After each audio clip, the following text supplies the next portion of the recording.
joining us, where I'm just clicking the button. You're going to hear this ding go off every time we let someone in. The streaming is not working in my side. I'm sorry that I interrupt you. Okay. Can you let me know when you started so I can? It says that it started, Linda. I'll stop it and I'll try starting it again. No, don't stop it. Don't stop it. Wait a second. Don't stop it. Okay. I have to figure out what's going on, please. I'm sorry. Yep. But you'll hear this ding, and that's me letting folks in. We have a cap of 250 people.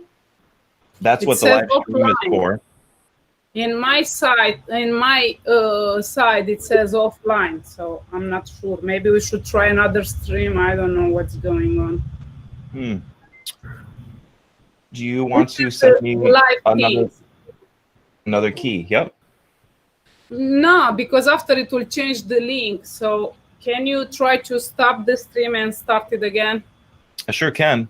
So here we go. We're stopping it, and now I'm going to start it. And I'm letting people in. We still have quite a few people knocking on the door. So maybe we're going to give ourselves another 3 minutes while we get the stream going and while I continue to let folks in. There were more than 100 people that RSVP'd, and we are seeing less than 70 in the room now. And the ding, it just keeps happening. I feel like one person that can rip tickets for a very popular movie. Hey, could someone share in the chat the YouTube link that I can give out to people? Yes, please? It is in the description of our GDG.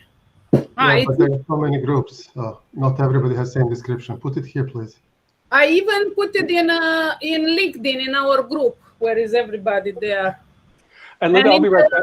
In the document that we have all shared together. Give me just 1 second. We shared it in the notes. We shared it in the notes already. Yeah. Okay, perfect. If somebody can copy it from there, it will be great. Give me just 1 second. Something it's going. Sorry, the link in the chat is 20 seconds that we streamed before for testing.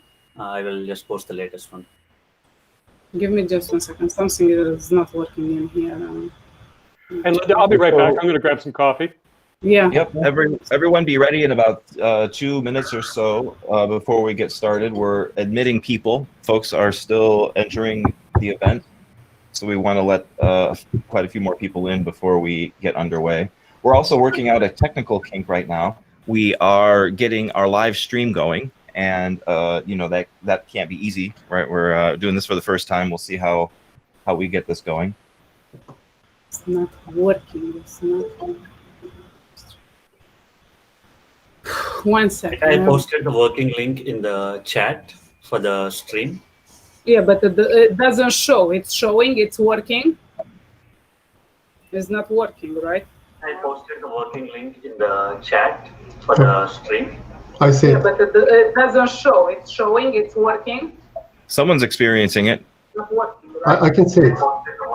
Okay, Linda, I think we're good. You can see it, and my side doesn't show. Okay, if you do see it, can you please mute it? Yeah. Wonderful. Please confirm in chat that you can see it, because in my side it shows it's not working. It's showing offline. Someone's already confirmed it for us. I won't be able to switch over. I have too many other things going on here. Me too. But I think we're thumbs up there, right? People in the chat, we can share that link. One thing that's unfortunate about the Meet is that if you come in new, you don't get to see any of the past chats. So we kind of often have to repeat links in sharing, or we have to say, hey, go to this other place where all the information is available. So we may continue to put the link in the chat so that you have an opportunity. I am clicking away, allowing people in. It's still nonstop, but I think we can start to talk about getting going here, yes?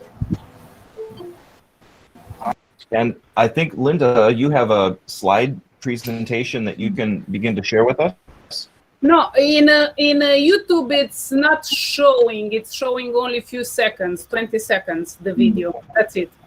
Can somebody confirm that you can see? which link are you using?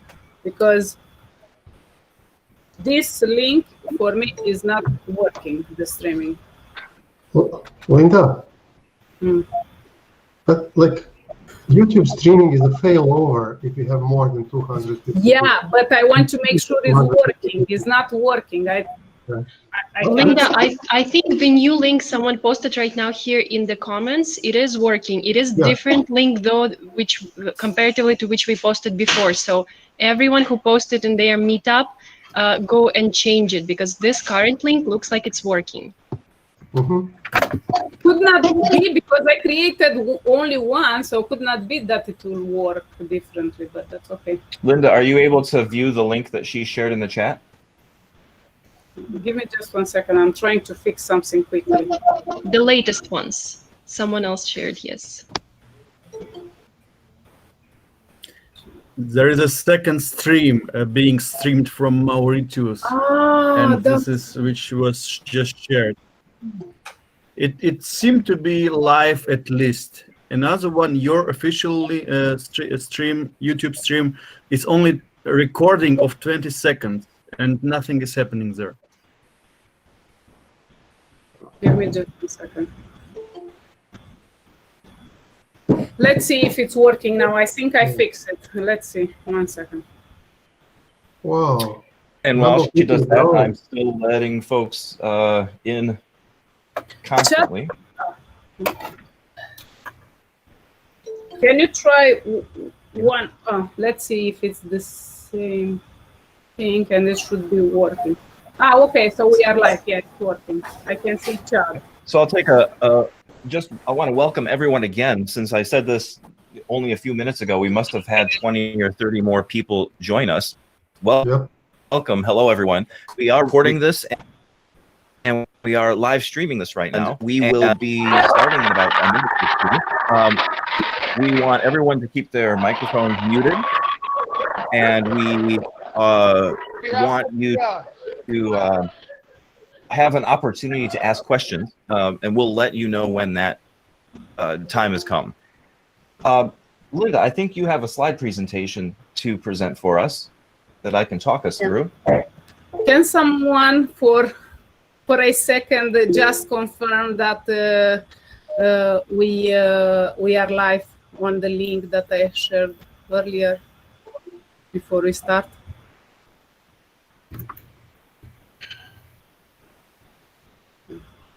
But I think, yes, I think should be live. 1 second. I'm trying to share everything in here and it's not working. Chad, can you push the record button also, or you don't have to do it anymore? I don't know. Let's see if I can get in there in between all the entries I'm doing here. Okay. Okay, perfect. So we have lots of confirmations on the recording and the live stream. Okay, perfect. Because did that work? So, Linda, do you have a slide presentation for us? Yes. 1 second. I'm doing it. I have so many things open here. And I've added a welcome to another 10 people. Greetings. We're getting started now. Can you push the recording button, please? Chad? Yep, let's go, Linda. Yeah.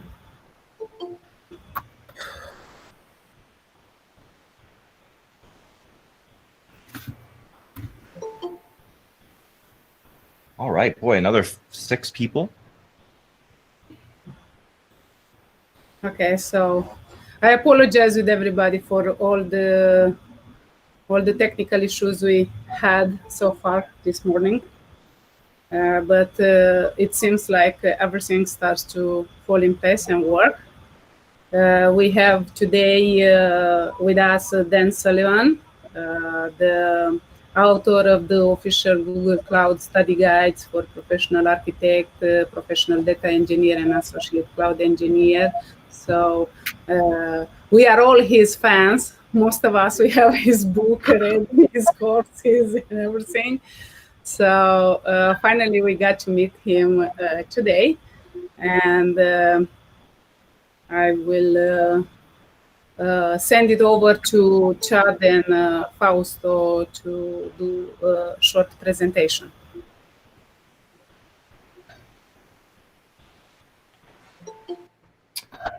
Yep. So welcome.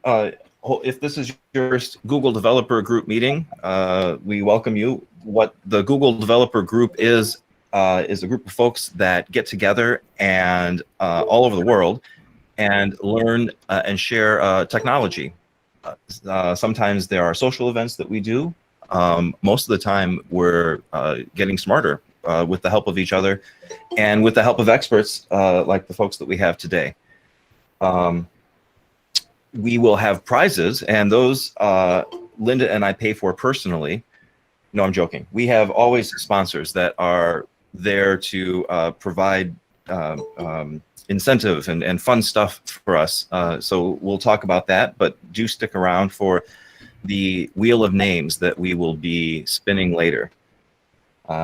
If you're new, you're going to hear this dinging. That's as I let people in. So that's sort of nonstop and a little distracting for me. So forgive me if I keep looking this way. Linda, what's the next slide?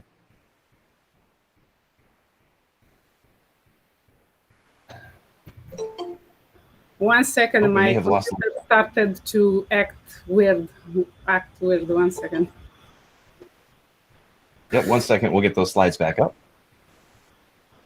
The members of the GDG group include Jason Rotella. He is our founding member. He started the group many years ago. I wish I had a date on that. I should have written that down. Also, we have Fausto, who has been involved in all of our events, helping us with planning. And he's with us here today, somewhere out there. Hello, Fausto, if you want to say hello. I know that he was in the pre-planning. There we go. Welcome. Blaine is another member.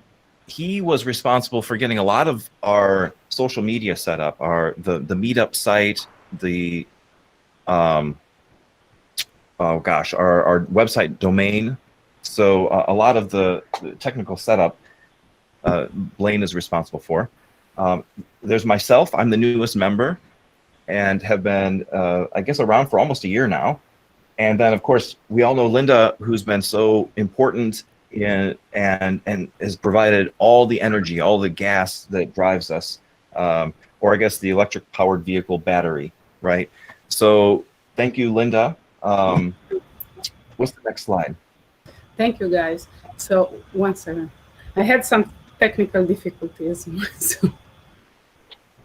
This is good. So this slide, we already talked about this before we started recording, but let's just go over this again. Just know that you're sort of in a public space. If you don't want to be seen, turn your camera off. And we'd ask that you go ahead and mute your microphone. Sounds like it's very quiet right now, so everyone has figured that out. It's funny. It's almost like it used to be when you go into a theater or someplace you would silence your cell phone. Now everyone's being asked to mute their microphones. So it should be a time for Q&A, and during that time, when you are able to speak, that's a great time to turn on your camera if you so choose. We would love to see you and create that interaction. Actually, here in the slides, there is a mistake. I didn't update it. For the Q&A, we have a website, Slido, set up for the questions. So all your questions, please post them there, not here in chat. Here in chat is only to socialize. Great, thank you. That's awesome. And the best piece of information in this document is to be excellent to each other. That's how these Google things go, and I'm sure you'll enjoy the time we're going to have. Linda, what's the next slide?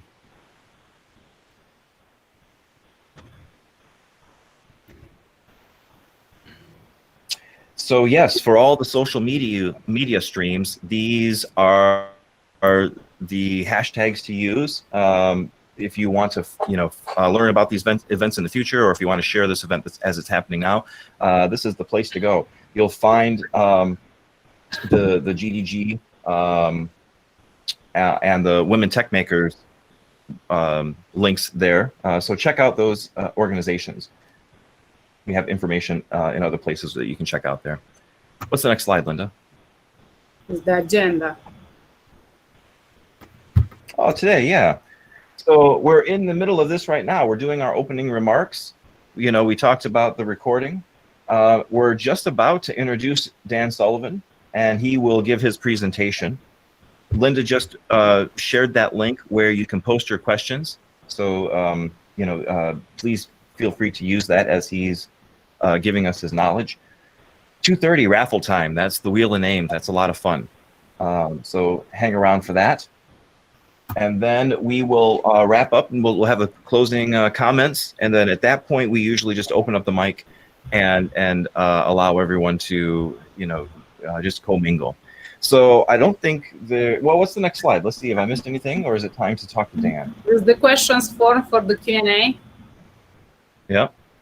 So everybody got, can somebody post in chat or anywhere else this link? I don't know if, even in YouTube, I think it's shared, so. Yes, it's already in there. Description, thank you. So here are all the GDG's organizers that participate today with us to make this event so great. So just so you can see a little bit, we are from all over the world. And here are the numbers, the RSPV for today. So I think we will go a little bit more than usual. So, and I would like to thank everybody who made it possible and join us and collaborate, and all the attendees that are here today. Everything, all of this will not be possible. And here are our sponsors, and I would like to let some of our GDGs to present our sponsors and what they are offering. Daniel, do you want to start? I can. Can you share the slide about the mailing? We will. Okay. So give me just 1 second. So, I have to go here. So thank you. So I'm from Toronto. I run Serverless Toronto user group, and like over the last 2 years, Manning Publishing was a sponsor, giving 1 title per meetup. However, this is a big meetup, so we needed more titles. And Manning generously offered not 1, but 5 titles in the raffle. So the instructions for this one, I will not limit you to the titles you want to get. You can log into their website, to your portal, create an account if you don't have it. Choose any of the ebooks, video courses, or live projects. That's a net new thing they did during COVID times, and then add it to your shopping cart. After the raffle, so start doing that right now. After the raffle, you'll ping me the email address you use for Mining Portal, and the support staff will move it to your dashboard as if you purchased it. So they're really good. Like I think like they helped me my own digital transformation over the last 4 years. I got here through their books. They don't have too many Google titles, so I don't want to limit you, but this is a really good book on Google. The general principles, anything cloud, anything machine learning, other clouds, you learn there. So thank you, Manu. Okay. Next, let's see. Next, I think is O'Reilly. Vishal, are you? Yes. Ready? Yeah. Hello, everyone. This is Vishal from GDG Houston. O'Reilly has been very generous in offering a 30-day access to entire catalog, so you can have access to all their O'Reilly books, video courses, conferences they had. And this is really awesome. They also even have some sandboxes to play with. Yeah, just please make sure to stay till the end, get the link, and then sign up today so you can get 30 days access. So this will be for everybody in the call who stays until the end, right? Because it was breaking up. And yeah, this is for everyone who stays until the end. Okay. John, are you ready to talk about the next? Is John in the call? John Davis, this John? Yeah. Yeah, I was just getting ready to message you to say that we have for the raffle, it sounds like we're going to have the prizes for Udemy and the prizes for Manning Publications. Yeah, so can we talk about the course that, Dan's course that we are having on the raffle, please? Yeah, so during the raffle, there'll be 3 prizes for Udemy classes, which are for that Dan has a nice class up there, and we go through that each Sunday. And so not only do you get a chance to win the Manning publications, but you also get a chance to take Dan's class for free, which is shown there, the ACE Associate Cloud Engineer certification. Let's see. So next we have, we will have also 2 scholarships, 50% discount from Practicum by Yandex. 1 second, I'm trying to choose from the web developer, data scientist, data analyst. The codes will be valid until June 30th. Practicum, it's a fully supportive remote bootcamp to land your ideal tech job. Students receive 24/7 support from tutors, code reviews, and peers. Learn the soft skills, then they will get that will get them hired and create up to 15 live work projects. So this will be for the raffle today. So 1 second, where we left. This is a little bit like a Marvel movie where you have to watch all the way through the credits, and then there's a little thing, a little nugget at the end. That's where we have our prizes, but you got to wait. You got to go all the way through. Okay, so remember to post your questions in the form. We want to thank all our sponsors. We want to thank Dan for joining us, and Karen, are you ready? Yeah, I'm ready. Hi, I'm Karen from GDG Nuremberg, tuning in from Europe. And I want to introduce Dan Sullivan. Dan Sullivan is a principal engineer with Pix6 technology. He's a software architect and data scientist with extensive experience in data science, machine learning, and cloud architecture. Dan is the author of the official Google Cloud study guides, was a professional architect, professional data engineer, and also associate cloud engineer certifications. He is also instructor of a dozen of courses on machine learning, data science, and cloud computing on LinkedIn Learning, and as well as Udemy. He holds a PhD in genetics, bioinformatics, and computational biology with a focus on infectious disease genomics. And I think it's very much up to date nowadays, right? Exactly. Yeah, sure. All of them the most requested. It's a great pleasure to have Dan with us today. Well, thank you, Karen and Linda and Chad. I really appreciate the opportunity. Chad or Linda, I think when I logged into the meeting, I did it the wrong way. I don't see an option to share my screen. Is that something you could do, or should I log out and log back? I think it should be at the bottom. If you hover your screen, should be here at the bottom. Now it says I am presenting because I present. I can stop, but if you hover here, you should be able to present. Yeah, it's not showing up on mine. Let's see. It might be that you have to click. Even in mine, it's kind of tricky today because too many attendees. So you have to click here at the bottom, and it will show.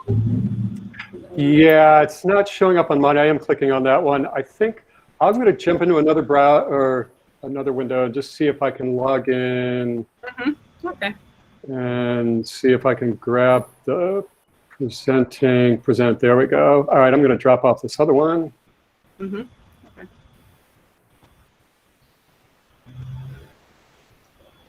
As expected, there are problems when you go live. And we want to apologize and thank you for your patience.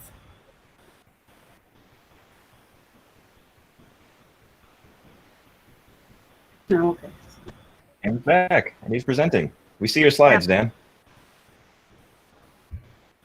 Okay. So.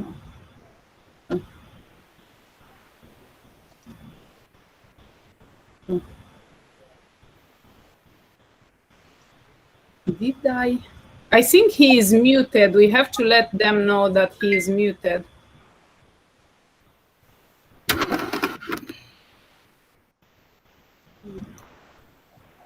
While he's setting this up, folks in the chat, has anyone already got a Google certification similar to what we're talking about today?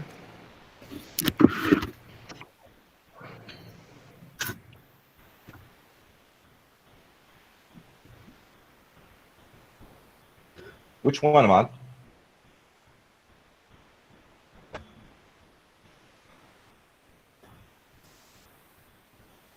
Nice, data engineer. That's great.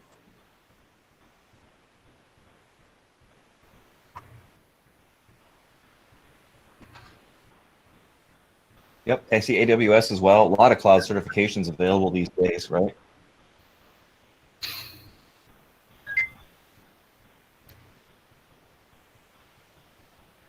I think he's trying to enter. Oh, okay. Then only so you know you are muted or something. I don't know. Very good. Okay, how's that? Here we go. Now is that working? Ah, okay, it's working. We do see your slides, yes. Perfect, great. Okay, sorry that took so long. Great, so thank you again. Again, my name is Dan Sullivan, and I'm really looking forward to talking about Google Cloud certification exams and the Associate Cloud Engineer exam in particular. First, I just want to thank all the GDG groups that organized this, and especially Linda, who did all the work to set this up and made it very easy for me to do this. So I appreciate that. Thank you. Thank you to everybody. Couple things I just want to just make sure everybody understands. So I have written the official study guides. Basically, that means I worked with Wiley. Wiley or Cybex is the publisher. They had a relationship with Google, like they had a formal relationship to do the official guides. And so I was the author for those. As I mentioned earlier, I work in cloud architecture, data science, and I've worked with Google Cloud for years. One thing I want to highlight is that I'm not employed by Google. I'm not a contributor to the certification exam. Like, I don't develop it. I have no more insight, like from a, I don't have access to any non-public information about the exams. So I often get questions about, you know, will this new thing, like will Anthos be on the exam, or will Cloud Run be on the exam? And nobody tells me, so I don't have specific details. I can tell you anything that's in beta is generally not on the exam. And I can also say the exam is constantly evolving, so Google is constantly trying new questions. So you may come across a question that's somewhat unexpected. That may be a test question, something they're just trying out, or it may be something new that they've introduced. But I'm afraid I can't offer any more insight than that about the structure of the exam. And then finally, feel free to connect with me on LinkedIn. That's where I do most of my communication in terms of social media. So if you're interested in following along in terms of like tips, access to courses, anything like that, LinkedIn is probably the best place to connect with me. So I'm thinking this talk is going to be sort of broken up into two main blocks. And the first half is about the certification exam and what they're like, and basically some things you need to know so that you are not hindered by this sort of unnatural environment that we have to work in to get certified. Because, you know, exams, you know, we don't typically do our jobs. We're not working in an exam environment. We're working in a completely different environment. So I just want to help people understand how to adapt to this test environment so that doesn't get in the way of you passing. And that's basically going to be the first part of the talk. And then as time allows, I thought we could do some reviewing some of the topics that are covered in the exam, like the compute and storage services, networking, IAM, and things like that. And we can reorder these depending on people's interest. I have slide decks for all of these topic reviews, and we can jump in anywhere. So first of all, I want to talk about the Google Cloud exams. Now, in particular, we're going to focus mostly on the Associate Cloud Engineer. I'll touch briefly on Cloud Architect and Data Engineer, because I often get questions about, what's the difference between the Associate Cloud Engineer and the Professional Cloud Architect. Also, there are some other certification exams for things like security and networking, and those are not my area, so I won't be covering those at all. But I do want to just talk a little bit about the difference between the professional level exams and the associate level exam. And basically, the associate level exam is typically designed for people who have about 6 months or so experience with Google Cloud. And it is a test of how well you can take pretty well-defined technical requirements, like deploy a virtual machine with 8 virtual CPUs and 16 gig of RAM and 300 gig of persistent storage. And then how would you do that? How would you do that from the console? How would you do that from the command line? Those are the kinds of questions that show up in the Associate Cloud Engineer. It's very much how do you do specific tasks within Google Cloud. The professional level certifications cover that, as well as your ability to understand business requirements and map business requirements into implementation details. So for example, on the Cloud Architect exam, there are 3 different case studies or scenarios that you have to basically read and answer questions about. And they can be, I believe the scenarios, at least last time I looked, one was on a retailer who's developing an online site and has sort of a social media aspect to their e-commerce site. One is about an equipment manufacturer who has equipment deployed across the globe, and there are IoT, Internet of Things, sensors and monitors on those devices, on some of those devices, and it's transmitting data back. And then the third one, I think, is an online gaming company. And so in the architect exam, so you get all these details at a business level, like what are their business objectives and what are their sort of goals and what kind of problems do they have in their current environment. And then you're asked questions about how you would improve on that, how you would design systems that are scalable and reliable, have very low latency to a global audience, and things like that. So it's more abstract, more conceptual at the cloud architect level than it is at the associate engineer level. And for the data engineer exam, it's at the same level of abstraction and business requirements as the architect, but it's very focused on machine learning, data science, analytics, business intelligence, and data warehousing. So it's like the architect exam, but really focused on a narrower band. Okay, I kind of alluded to this when I started talking, which is, these exams that we take, these certification exams, this is not how we work when we're working with Google Cloud. So in a way, the exams aren't really reflective of how we work. And the problem is, ideally, we might have an exam where we're sitting down with someone who's giving us the exam, and we're doing stuff actually in the Google Cloud, and we're solving problems in the cloud. And the problem is that kind of thing won't scale to all of the people across the globe who want to become certified. So we have these online tests, or these proctored tests, with 50 questions that we take over a course of 2 hours. And that's really different, because in real life, we do things like, we can just search, we can go through documentation, we can see how other people have solved very specific problems using Stack Overflow. And this is how at least I work anyway. I don't know all of this stuff in my head all of the time. And so I depend on these things.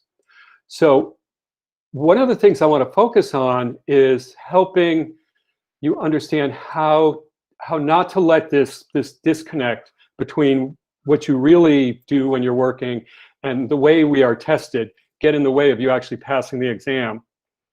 And the problem is there's really only one way to pass. And that is if you actually know your stuff. So what I show here is something called the confusion matrix. And the idea here is, over on the predicted side, it's like, well, what are your results from the exam? And ideally, if the exam says, you pass or it's positive, then that actually reflects that you do actually know the material and are qualified. And that's really a true positive. Now, a true negative, now that shows up when the exam says, yeah, you don't really know your stuff, and actually you don't. And that can happen, right? If I didn't study enough, I wouldn't have passed the test. One thing that Google is very good at is designing exams that don't lead to false positives, which means I don't really know the material, but I sort of gamed the exam, or I figured out how to guess really well, and I managed to pass the exam. That is highly unlikely. The danger area is this false negative, which is you actually know your stuff. And if you were sitting at the command line or working with the console, you could blow through and do this stuff and spin up virtual machines and be able to monitor a Kubernetes cluster. And you actually know the material, but there's something about the exam, it didn't capture that. And then you end up not passing the exam even when you should have. And that's the thing I want to focus on in this first part of the exam. I want to help avoid that situation. So we're going to talk a little bit about how to get started and what the exam is like. So another common question I get is, well, what do I need to study? How long should I study? And my first answer is always get your hands on the keyboard. Start working with the console. Get into Google Cloud. And it's very easy to get started. Google will give you a $300 credit for signing up. You just need an email address. $300 will get you a long way in Google Cloud if you're not spinning up large clusters and things like that. But from a studying perspective and just kind of working through examples and things like that, $300 is a lot of money.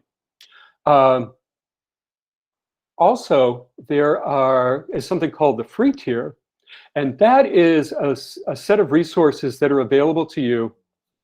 Even after you've spent the $300 credit, you will always be able to have, say, like a gig of storage in Firestore, or you can run an F1 micro instance just continuously. You'll never be charged for that. And so you can check out what's available in the free tier at googlecloud.com/free. So the first thing to know about passing this exam is I can't imagine how somebody could pass the exam without having spent a good amount of time actually working with Google Cloud. There is an exam guide for every test or every certification exam, and they're available on the Google website as well. I strongly recommend looking that over. As soon as you decide you want to take a particular certification exam, the first thing I would do is go to the exam guide, because that lays out really what's covered in the exam. And I have found that the exam guide is really reflective of the exam itself. So if you have a good handle on the topics that are covered in the exam guide, you should be in pretty good shape with regards to the exam itself. Now, there's a lot of resources that are available. Coursera has a lot of courses, and they are free. And these courses, many of these courses were developed by folks at Google. And in general, Coursera courses are excellent. I've never seen a bad Coursera course. So I would highly recommend taking any Coursera course. Another thing you can do, and I did make a slide for this, is on YouTube, Google makes available all of the talks from Google Cloud Next, which is the annual conference for Google Cloud. And the talks are excellent. Some of them are beginner talks, some are more intermediate, and some are really in-depth. So if there's an area you're not particularly strong in, say, networking isn't your thing or security isn't your thing, and you want to sort of dive down deeper, I would strongly recommend checking out YouTube and searching for Google Cloud Next and seeing what kind of security talks or networking talks are there, and watch those and really take advantage of those. There's the Udemy course that I did that's available online as well. And also, I have a website, dansullivanlearning.com. You can go to that. That'll have links to various resources. And as I do new stuff, new courses and new resources, I'll make them available from there. Okay, I just want to do a tech check and just see with Chad or Linda, are things sound going okay and the slides continuing to work? Great. Okay, thank you. We should be okay. We had some trouble with the live stream, but I think otherwise we're all right.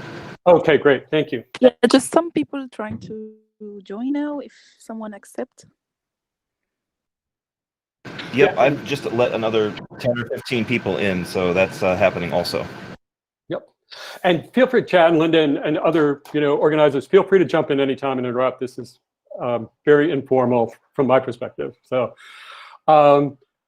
okay, so that's sort of the nature of the exam at a very high level. Now what I'd like to do is kind of drill down into specific things that you can do to help prepare for the exam. So first of all, there's the study strategy. So how do you prepare for the exam?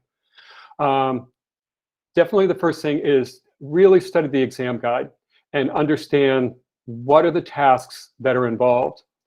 By the time you take the exam, you should be able to go back to that exam guide and like look at each of those detailed bullets and feel like, yeah, I understand how to do that. And I think that's a good sort of criteria for assessing, am I ready to take the exam? So there's that. Look at the exam guide and make sure you feel comfortable with the topics. And then also take the practice exam. Google provides I think it's about 20 questions, a 20-question practice exam for all of their certification tests. And that's a good one to take. And it also helpful to take early on, like when you're first starting, just so you can see what kind of questions they ask. So for example, Google's exam questions are usually scenario-based. So they won't ask something like, what's the largest, what's the maximum database size in a Cloud SQL database? And you're supposed to know whatever, 30 gig. They don't ask questions like that. It's much more scenario-based. And so you do need to know, like some of those numbers, like where's the cutoff, like how big a database can be, but you're not going to be explicitly asked that. I've never seen a question like that. Another thing about study strategy, and both the exam guide and the practice test can help with this, is you want to identify your weakest areas. And often what happens is, like in our work, we focus on like one or two things, like one or two areas. Like I do a lot of work on databases and data stores and moving data around, like from a cloud engineering, like data proc, data flow kind of way. But I don't do a lot of work in networking. I might do some initial setup when I'm starting a new project, but for the most part, networking is really not my bailiwick. So when I was like studying for this exam, when I took it, it's like that's something I had to really focus on because it's just not something I do a lot. And you will be tested on this. One of the most challenging things about the associate exam is the breadth of material you need to know, because it really does span all of the major services. So while something like the professional data engineer is more narrow and deeper, and it's challenging in that way, the associate cloud engineer is very broad. So you just want to make sure that you don't try and depend on really acing your strong areas and then risk failing on the, or not getting the questions right on the areas you're not strong with, because you really risk not passing at that point. And then again, going back to the idea of, you really want to have some hands-on experience. It's great to read the documentation, read the books, take the courses, work with Quick Labs. Quick Labs is an excellent way to get started. Even after you've done that, it's really important to work with Google Cloud in an unstructured kind of way. Just jump in and start spinning up instance groups and, shut down a server in an instance group, make it look like it crashed and see what happens. I strongly recommend trying to break things, like try to get error messages when you're trying to do things, because One, because the error messages are often good at helping sort of reveal the design or the architecture of things and how things work together. And it also helps us understand the limits of our knowledge. So definitely get in and try and do things you don't understand how to do. So that's the basic study strategy. Now, on the day of the exam, Google now has online exams since the start of the pandemic. Google offers online exams for associate cloud engineer, I think data engineer and architect. I don't know if any of the others have been rolled over to online. So at this time, you can take them online, and I've never done that, so I don't know the details. I believe they're proctored, so somehow somebody's monitoring. The other option is to go to a test center, which might be at a university or you know, an office building in your area where there's a professional test center, and you can sit down at a desktop machine and basically go through an application that has 50 questions. And so it's a time test. You have 2 hours, and there are 50 questions. And the questions, mostly they're multiple choice, and you pick one. Sometimes there are multiple answers. And one of the nice things about the way Google structures the exam is you can mark your questions for review. So you'll see one question per screen, and it's and we'll take a look at some of these questions in a minute. You have one question per screen, and then down, I think it's in the lower left corner, there's a little checkbox you can mark as, you know, mark for review.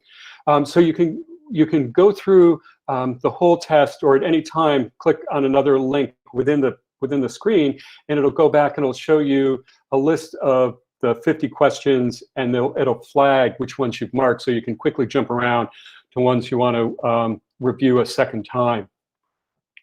So so that's one thing to know about taking the exam.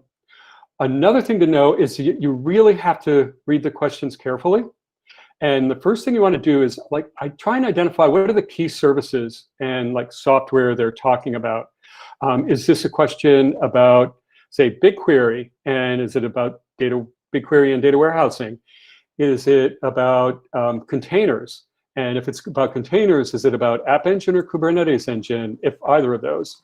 So you want to kind of immediately identify what's the sort of the topic area that you're dealing with. And then you want to look for very specific technical requirements.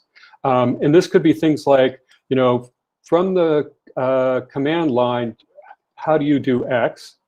Or it might be you have a database that's 50 gigabytes and you need to load this data, something. You know, you want to kind of quickly identify those things. Anything where there's a number that, like some kind of parameter or configuration information, that is often important. My working assumption is that anytime there's a number in a question, there's something important about that. So you want to take note of that. And then again, you also have to read carefully, because sometimes there may be two services mentioned or two different things. Like you might be talking about projects and storage, and it's not clear, is this a storage question, or is this about administering projects? So you want to make sure you're able to determine really what the question is about. And another thing from a test-taking strategy is that typically there are 4 options to a question. Sometimes there's 5. Oftentimes there's 1 or 2 options that you can pretty quickly throw out, and you can do that by looking at the technical details and like the key services, and you can often identify, well, this is really not relevant, and you can eliminate those. But you're often left with 2 that are very similar, and sometimes with questions, 2 of the options are so similar they might only differ by 1 or 2 words. So again, you have to read the questions carefully and then figure out what word is off or what word's different, and then keep that in mind and reread the question, and then you can probably figure out which of those 2 options are the actual answer. Okay, so what do you need to know? Well, definitely at a really broad and deep level, you need to know identity and access management.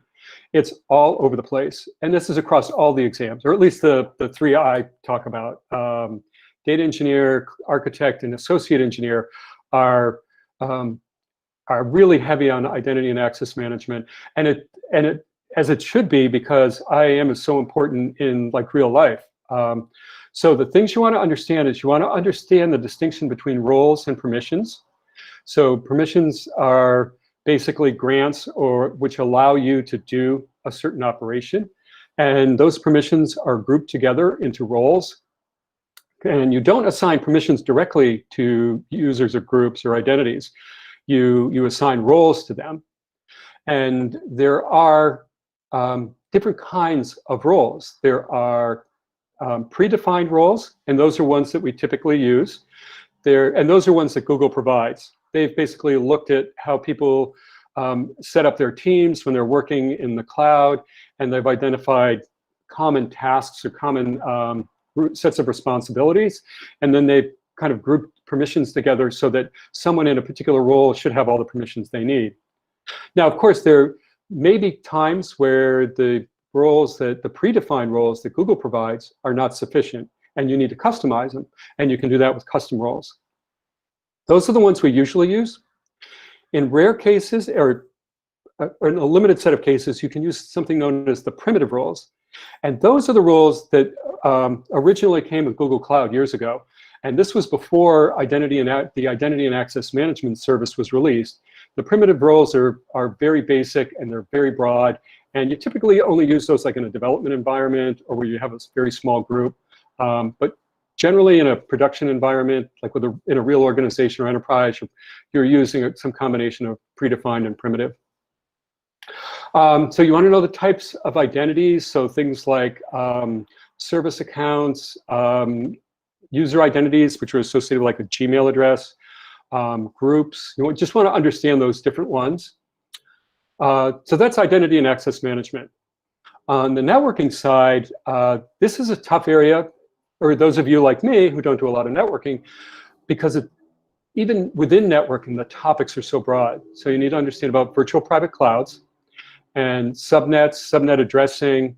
So if you're not familiar with like what a CIDR block is or how to read an IP address with a slash, and then some number after it, like /24. If you don't know what that means, it's really important to kind of bone up on that, because sometimes there are questions where you have to be able to like look at an IP address and figure out, is this going to be routed, or is this is this a private address and it won't be routed?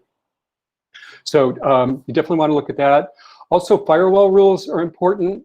For the associate cloud engineer, I don't think DNS is as important as it is on like the architecture exam, but you should know the basics of that. And hybrid cloud is, it's pervasive in the real world, and so it's on the exam. And the idea behind hybrid cloud is that in large organizations in an enterprise, they're going to have some on-premises servers and storage and other resources, and you want to share like those resources with processes that are running in the cloud. And so the question is, how do you set up networks, or a network, or networking between your on-premise resources and your Google Cloud resources? Okay, not all the services are sort of questioned or examined at the same level. However, the compute and storage, those are ones you really want to make sure you understand. You definitely want to understand compute engine and how to create virtual machine instances, how to configure them, how to attach GPUs, for example, and customize them. There are some extra security measures like shielded VMs that Google makes available. You want to understand what that is and why you might want to use that. You also want to understand about preemptible virtual machines. And the idea there is you can get a very low cost, about 80% of the usual price for a VM, with an understanding that it'll run for at most 24 hours before Google takes it back, and Google might take it back at any time. So preemptible machines are great if you have a highly fault-tolerant system, because it can save you a lot of money, and basically, if you can recover from a failure pretty quickly, that's a good option. App Engine. App Engine has two editions. There's standard and flexible. The App Engine standard is the original App Engine, and that is a language-specific sandbox-based service. So there's like a Python sandbox or a, I'm sorry, I'm drawing a blank on the other languages that are supported, like Node.js. And Java? Oh, Java, I think is new. Okay, great, thank you. Oh, and that's the other thing. That's a question. I wasn't an answer. Oh, okay. Oh, okay. Sorry. No. Java. Oh, Java just came out for Cloud Functions. I don't know if it's an App Engine yet, but that's a great question. I will try and look that up. Okay. Thank you. Because I have seen it in Cloud Functions. Yep. Yep. Yeah. Yeah. No, but that's a good question. I'm not sure if it's an App Engine yet, or App Engine standard. App Engine flexible. You can basically specify your own Docker image. So if you wanted to run something in a Java environment or some other JVM language, and you wanted to use App Engine, you could configure a Docker image with all of the the JVM and whatever libraries you might need, and run that in App Engine. So that's one way to work with containers, is App Engine. The others is with Kubernetes Engine. And Kubernetes Engine is a managed Kubernetes service. And so basically you can specify how big you want your cluster to be, how you want it configured, and not have to worry with a lot of the lower level implementation details of Kubernetes. Now, Kubernetes is an open source project, so you could go out and download the Kubernetes platform and install it on a bunch of virtual machines that you run in Compute Engine, but that's a lot more work to manage that. So you might run into a question where you have to choose between managing your own Kubernetes cluster in Compute Engine or running a cluster in Kubernetes Engine and letting Google essentially manage a lot of it. Generally, it's a better option to let Google manage that kind of thing. Cloud Functions is the other thing. Probably not, you don't need to know it as in depth as the other three, but you really want to be familiar with it. I don't think Google generally asks questions like which languages are on there available or can you use on Cloud Functions, because it just changes so much, or things change frequently in Google Cloud in terms of an expanding set of languages. So the key thing to remember about Cloud Functions are things like, what's the longest duration a function can run, what kind of events can trigger a function to execute, and just understand that Cloud Function is used for basically event processing. So something happens in one of your Google Cloud resources, and then you want to sort of start something, you want to execute something in response to that. Now, Cloud Run and Anthos are both new services since the time I wrote the book and did the Udemy course. I don't know how heavily those are covered on the Associate Cloud Engineer. Anthos is pretty complicated. I wouldn't expect there to be a lot on that. Cloud Run might be covered. Cloud Run is a managed service for running containers. So it is a third option for running containers. One of the things to keep in mind about Cloud Run is that any container you run now in Cloud Run has to be stateless. So you can, for example, have a persistent disk attached with information that you want to be able to persist and carry, say, across instances of a container. So if your container were to crash or be shut down, and another instance of it spins up, you're not going to have access to any state information that was maintained in the previous version. So that's a restriction with Cloud Run. That's probably one thing you want to keep in mind with regards to Cloud Run. With regards to storage, you definitely want to know cloud storage pretty much in depth. And cloud storage is pretty basic in the sense of the features that it has. There are different, sorry, drawing a blank on the words, but they're like different levels. There's sort of regional and multi-regional, which is sort of what we use for our actively used data. There's nearline storage, which is a little less expensive. And the rule with nearline storage is typically you want to keep that to data that you expect to access once per 30 days or less. And then there's cold line storage, and the general rule of thumb there is you expect to access data once per year or less. And then there's archival storage, which is another one. I'm not as familiar with that. That's also sort of a new service. But so you want to understand like that level of cloud storage. Also, access controls around cloud storage. You want to make sure you're comfortable with that. And I'm sure I'll think of something else about cloud storage. The other things you want to understand are BigQuery. You'll probably get questions on that because BigQuery is just a popular service. It is a managed data warehousing service. So it allows you to run petabyte scale data warehousing without having to worry about servers.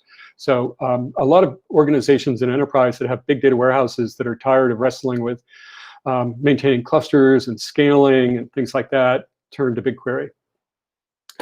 Cloud PubSub is really important from an architecture perspective because it's a messaging service. And one of the things it allows you to do from an architecture perspective is decouple your services. So you might have a stateless front end that scales really well. It can scale up without a problem. So if you have a spike in demand for your website, you can scale up really quickly, say using instance groups in Compute Engine, or if you're running containers in Kubernetes. Because it's stateless, you can just keep adding more containers and load balance across those. Now, each of those front ends is going to be doing some work. It's going to be, say, collecting data that it's going to want to write to a database. Well, you might have a Cloud SQL database on the back end. Databases do not scale as easily as front ends do.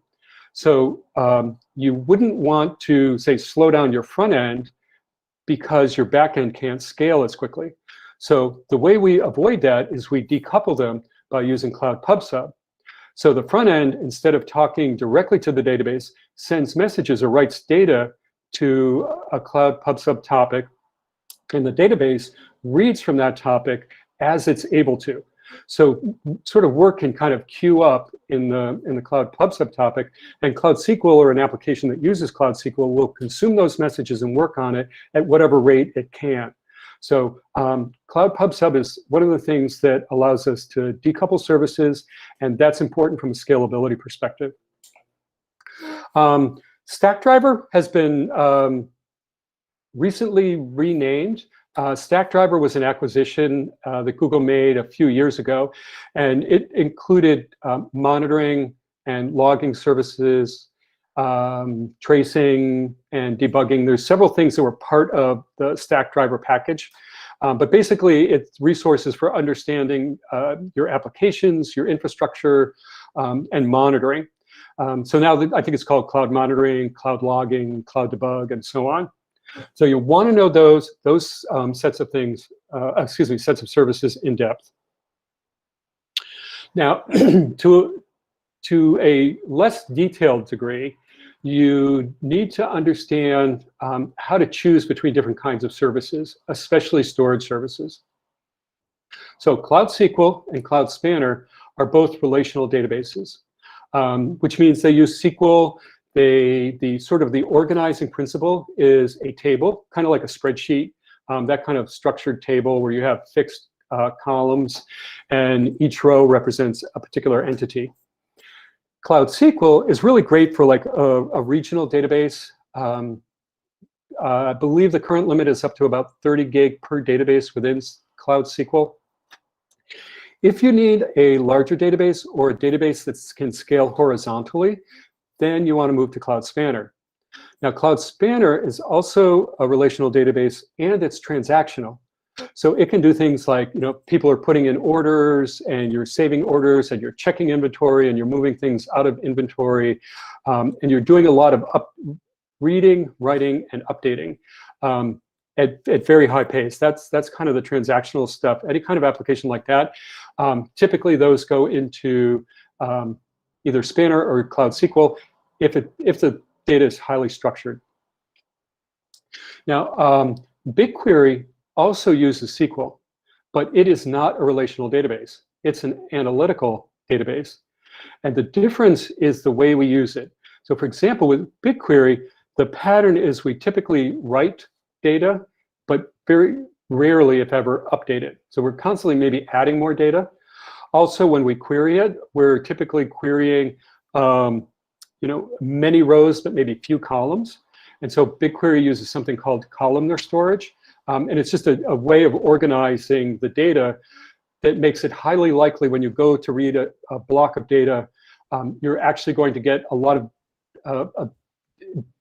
the data that you'll pull back will be useful for the query.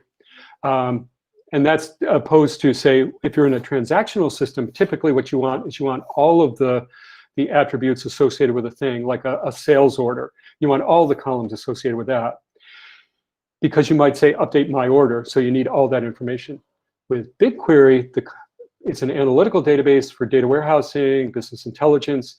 What you're typically doing is looking at the same attribute across many different rows. So, for example, how many sales did you make in a particular store on a particular day?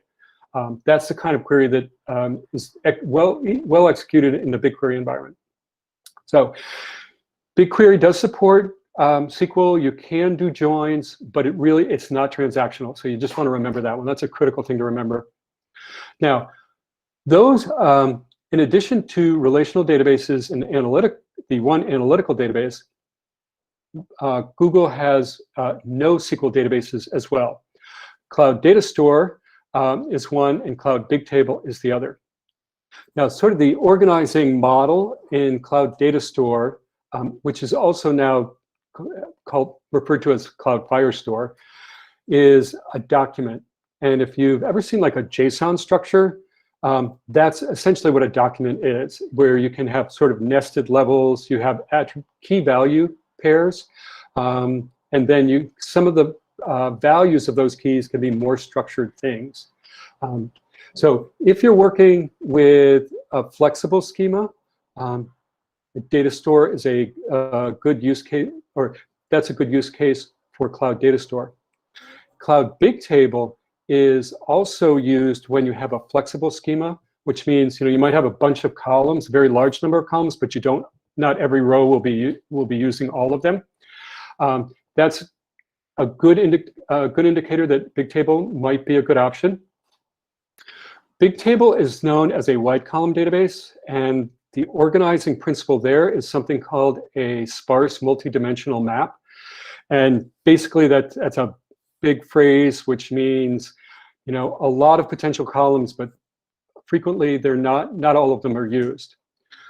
With Bigtable, the criteria for choosing Bigtable is when you need very low latency writes at very high velocity. So for example, in an Internet of Things or IoT application, it's maybe writing large volumes of sensor data. That's a good use case for Bigtable. Cloud Data Store, you might think it's a NoSQL database, it can work, but it doesn't have that low latency write that Bigtable does. So anytime you're dealing with large volumes of data and you need to write very quickly and you're not going to be doing a lot of updating, then Cloud Bigtable is a good option for that. Cloud storage is used for unstructured data. So if you're either like archiving data or you just need to store files somewhere, cloud storage is a good option. Cloud storage is also useful as sort of a landing area or a staging area between services. Earlier I talked about how Cloud PubSub allows us to decouple services because we can send messages between our services. Well, there's a maximum message size, I think it's 10 meg, that you can send in a Cloud PubSub message. If you need to share more data than that, say you're doing some kind of like extraction, transformation, load process, and you've got hundreds of meg you need to send to the next service, that's a good scenario where cloud storage could be used. So you just write that data to a bucket, and then the next service can come and read from it. And in a case like that, you could use Cloud PubSub to send a message with a URL that points to the bucket and the file that the next process should read. So you actually store the data in cloud storage, and you use Cloud PubSub to tell the next service where to go find it. So those are the kind of things you might see with regards to questions about different storage systems. Now, another thing you want to be familiar with is when to use certain managed services. And somebody at Google really loves naming things cloud data something. So there's cloud data proc, cloud data flow, cloud data prep, cloud data lab, and sometimes I even have, and these are things I use all the time, I have trouble keeping the terminology straight. Cloud data proc is a managed Hadoop and Spark service. So that's used for big data processing. Generally, people turn to Dataproc if they want to migrate from an on-premise Hadoop cluster, and they don't want the headaches of managing a Hadoop cluster anymore. Cloud Dataproc is a good option. Cloud Dataproc is often used for preparing data or like very intensive data processing pipelines, because Spark is a big data platform that has really a lot of tools and a rich set of machine learning libraries that make it very easy to work with large volumes of data. Now, Cloud Data Flow is another service, and it's also used to build like pipelines, especially. Cloud Data Flow supports both stream processing and batch processing.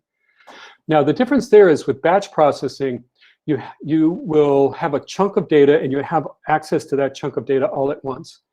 So for example, you might extract data from a mainframe application and write it to a file and store it in cloud storage. And then you might run Cloud Data Flow, go read that file, do a bunch of processing on that data and write some other file out. That's batch processing. Stream processing is when the data arrives continuously. And so there is no end of the file, like last row, last piece of data, because it's continually streaming in. And Cloud Data Flow works well with that. That's probably the most of what you need for Cloud Data Flow and Cloud Dataproc for the associate cloud engineer. For the architect or data engineer, you would sort of drill down more into Cloud Data Flow and look at some of the features, like how it handles windowing and for stream processing. And I'd be happy to answer questions about those, but this is probably the right level of detail for the cloud engineer. Cloud Data Prep is another tool used for preparing data. That's mostly for things like preparing data for machine learning. Cloud Data Lab is an interactive tool which allows you to sort of explore the data that you have.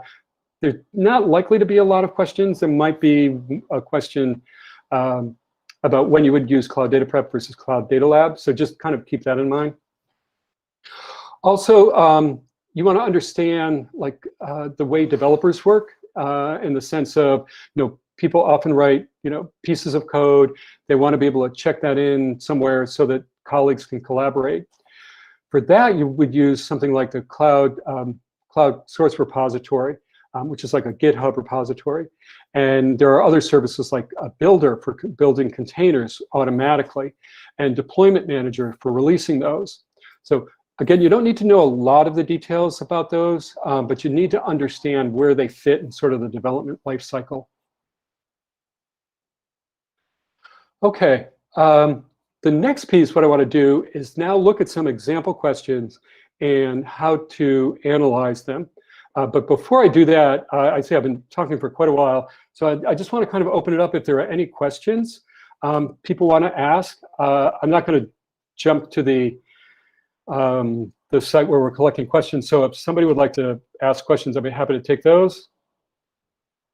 And there's been a lot of discussion in the chat. Oh, a lot of discussion.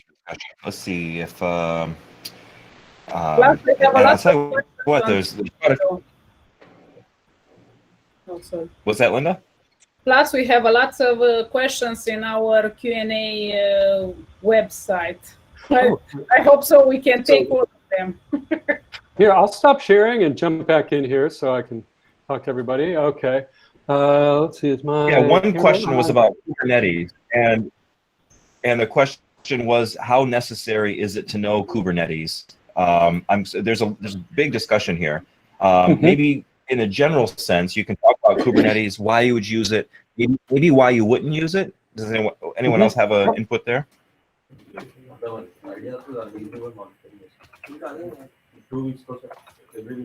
Okay. Yes, to answer the question, do you really need to know Kubernetes? Absolutely.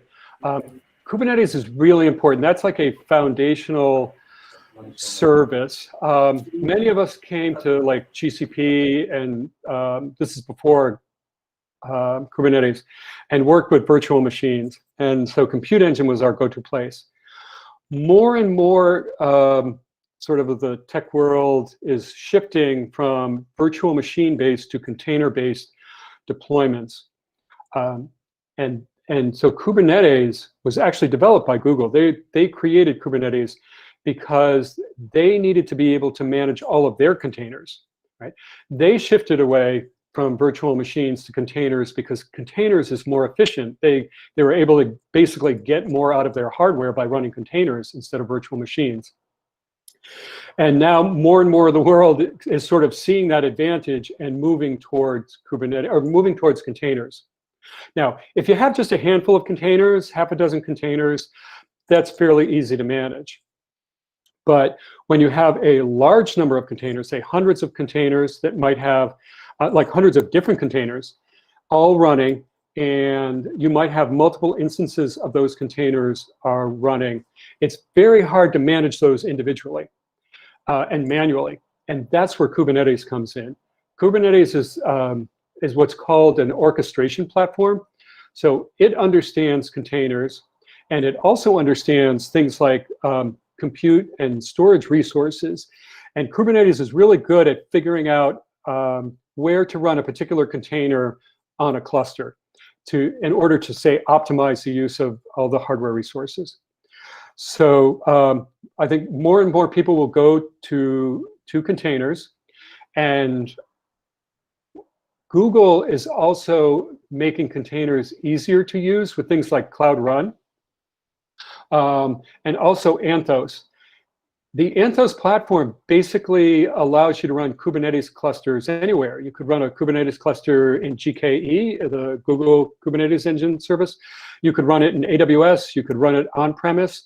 And Anthos would allow you to manage all of those different clusters. So that's what I mean. There's a question about the command line, and I think this is related to testing. Do you need to learn the command line for the Kubernetes? Or, well, actually, what do you mean when you say, I'm asking the question person, do we need to learn the command line for those services? Does that mean the Kubernetes command line? Or I'm not sure what the question is specifically, but I wanted to throw that out there. Maybe pop open your mic and let us know what you mean if you can. Yeah, so the question was regarding the data flow and data proc service. I was just wondering whether you need to know how to utilize the command line to spin up those services, because usually, I mean, I'm used to the GUI. I just don't know whether the exam requires it or not. That was the question. Sorry about that. Oh, okay, yeah. No, that's a great question, and I'm glad you brought that up. Yes, you really need to understand the command line as well as the GUI. And if it's all right, I'll dive into this a little deeper, because there are multiple command line tools. With regards to Kubernetes, there's basically two ways to work with Kubernetes. There's the G-Cloud container command. So G-Cloud is sort of the standard command line for working with most of Google services. And the way it's structured, or the way the commands are structured, when you're typing the command in, it always starts with G-Cloud, and then some indicator for the name of the service. Originally, Kubernetes engine was called Container Engine. So in the command line, you would, so it was originally called Container Engine. The command line still refers to it as container. So you would have something like G-Cloud container, and then you would have the commands for, say, starting up a cluster or creating a cluster. You do need to know how to do that. Generally, the way the G-Cloud command is structured, it's G-Cloud, the name of the service, some kind of resource like a virtual machine or a cluster, some kind of resource, and then an operation on it like create or delete, and then there's a bunch of parameters. So you do need to understand that, and I would suggest practicing, say like spinning up virtual machines. Probably the command lines you need to know the most about are G-Cloud for spinning up virtual machines, also for working with Kubernetes, so G-Cloud container commands. And also with Kubernetes, you need to understand there is another command line called kube control, KUBECTL. That is the command line utility for manipulating resources within the Kubernetes framework. So things like pods, if you've heard about pods in Kubernetes, if you wanted to adjust a pod or do an operation on a pod, you would use kube control. So it's really important to understand the difference between G-Cloud container and when you would use that and kube control commands. And again, the difference is G-Cloud container is for manipulating the cluster. It's like for starting up clusters and maybe adding resources to clusters. When you're actually in the Kubernetes framework, you'd use kube control. So, and one way to think about it is, imagine this cluster was running either in premises or in AWS. Well, you can't use G-Cloud in AWS. So is this something that makes sense to manipulate a Kubernetes cluster and in AWS? And if it does, then that means you're working like you're manipulating a pod. That means kube control is the thing you would use. So that's G-Cloud and Kubernetes. Two other command lines you need to be aware of are gsutil, and that's gsutil. That is the command line for working with cloud storage. So if you want to create a bucket, you want to copy a local file up to cloud storage, you would use gsutil. If you're working with BigQuery, there is a command line called bq. And bq is where you could do things like manipulate data sets, specify a SQL query to run. So you want to understand G-Cloud for most things, gsutil for working with cloud storage, BQ for working with BigQuery, and kube control for the internals when you're actually manipulating Kubernetes objects. There's also another command line called CBT, which is used with Bigtable. That's going away. I believe you can now do some Bigtable commands in G-Cloud. I doubt there's still a question on CBT, but if it shows up, CBT refers to Bigtable. So there, that's my long-winded answer to the command line question. No, that's very good. That's really good. I think command line is something that I just think that's an important thing to bring up, right? Because that'll be expected. Yep. I need to quickly apologize to everyone because we have so many questions coming in from different places. And for me, what's been most visible is the Google Meet chat. However, I'm looking right now and I'm just seeing a lot of great questions also in the link that we shared, which is how we're supposed to do it, but I messed up a little bit here. So do you want to continue with your format? Because there's, and then when we come back, I have a lot more questions, or do you want to go do some more questions now? How about if we do, if people don't mind, we'll do some more questions now, and then we'll jump into basically how to pick apart a question. So I would like to spend a little time on that and make sure we have time for that, but I also, mostly I want to make sure as many of the questions get answered as possible. So yeah, how about if we do 2-3 more questions? Okay, that's great. So everyone who's participating and watching, I'm going to jump into the silo where a lot of you have put some questions.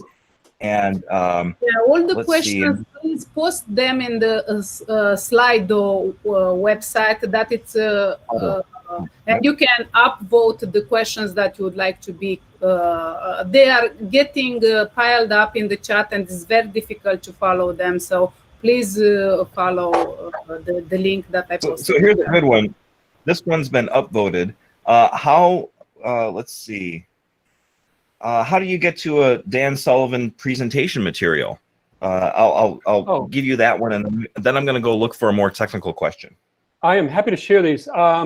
Chad or Linda, can I send you like the PDF with all of my slides after, and then you can make them available to folks? Okay, yeah, great.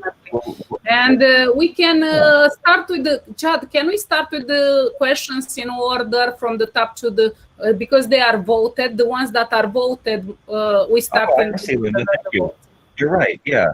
And so the number one question from Karen is, if the main aim is professional cloud architect, would you recommend to clear associate cloud engineer first? Yeah, I don't have strong feelings one way or the other, and this is the reason. I would say, in general, it's good to know the material for cloud engineer. For cloud engineer, you need to know more specifics about like command line. So for example, you might have a question about what parameter to use in a particular G-Cloud command. That'll show up in the associate cloud engineer exam. You wouldn't see that in the architect exam. So yeah, I would recommend doing the associate cloud engineer. Like if you have the time and you have the resources to do it, then yes, I would say do that, because that'll get you in the mindset of like understanding how Google thinks about cloud and resources and architecture. And none of the things that you learn will be wasted or unnecessary from an architecture perspective. But you just may not get the level of detail at like command line questions. In the architecture exam, it's very conceptual. It's like, okay, you're a consultant and your client has this set up, which storage system would you use and why would you, and you have to figure out why and how to choose between them. So I'd say yes, but also if you want to jump straight to the architect, that's fine too. But I would just say, just also know like the G-Cloud commands and things like that. That's a great question. Yep. Yeah, excellent. So the other one here is, and we're going to hold you to this. We want an exact answer. Okay. You have to pick your date format, but the question is, what is the ideal preparation time, number of weeks you suggest for ACE exam, considering they completed architecture with Google Compute Engine specialization? I can repeat that question. Sure, I assume that's a Coursera course. I would say, I would give it about 4 weeks, assuming you're doing hands-on stuff. Like you're done, like forget the books, not forget them, but 4 weeks like hands-on stuff. You're, every other day you're in the console or you're firing up the console shell and you're working with G-Cloud commands and you're spinning stuff up and working with things and breaking things. And you are following the exam guide, like work through the exam guide. That's one way to do it, is just start it, number one, and work your way through and make sure you can, you understand some of those things. And also go through the,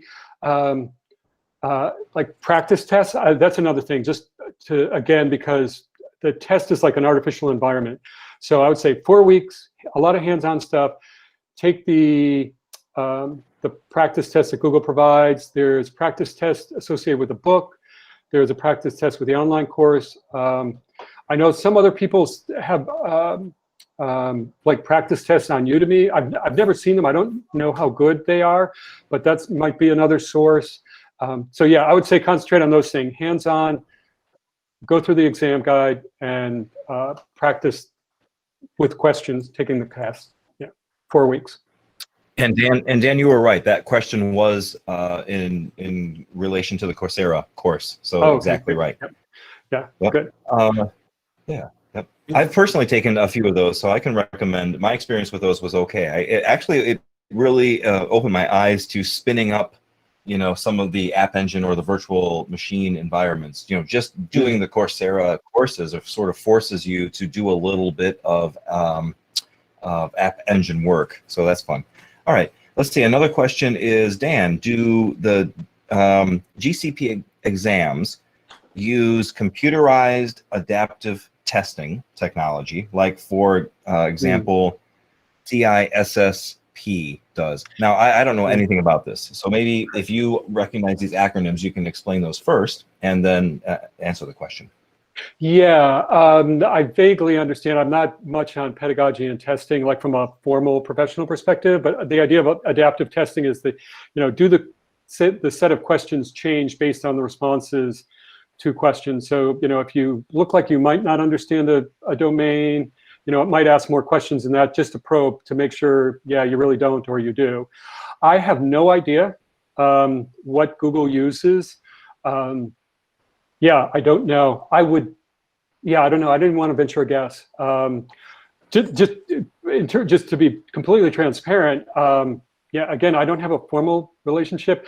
I've worked with folks from Google who are involved in the testing, but that was like when I'm writing the books, and there are people who are like domain experts who are reviewing the content, like technical reviews. There's probably like a dozen Google experts that review every book. And then I, occasionally will chat with some of the people who do the testing, but I really don't have any insight into, like, that's a great question, and I have no idea what the answer is. Yeah, that's great. Yeah. So let us know if anyone finds out. We'll share that information. Yep. Let's see here. I'm still sticking to the Sidelow questions. Please use that link and add questions there. I do see people are chatting, and that's great. So keep talking, but I'm going to keep going to the Sidelow for questions. Here's another one. Since cloud is a moving target, how often do these exams get updated to include new services? Now, before you answer that, let me give you a little bit of my personal experience with Coursera, where I was literally in the middle of a Coursera course, and the technology changed, and it was a little painful because I was almost at the end, and then I needed to sort of redo many of the exercises because. And truthfully, it was an improvement. The way that I was spinning up the the testing environment and all that wasn't so hot.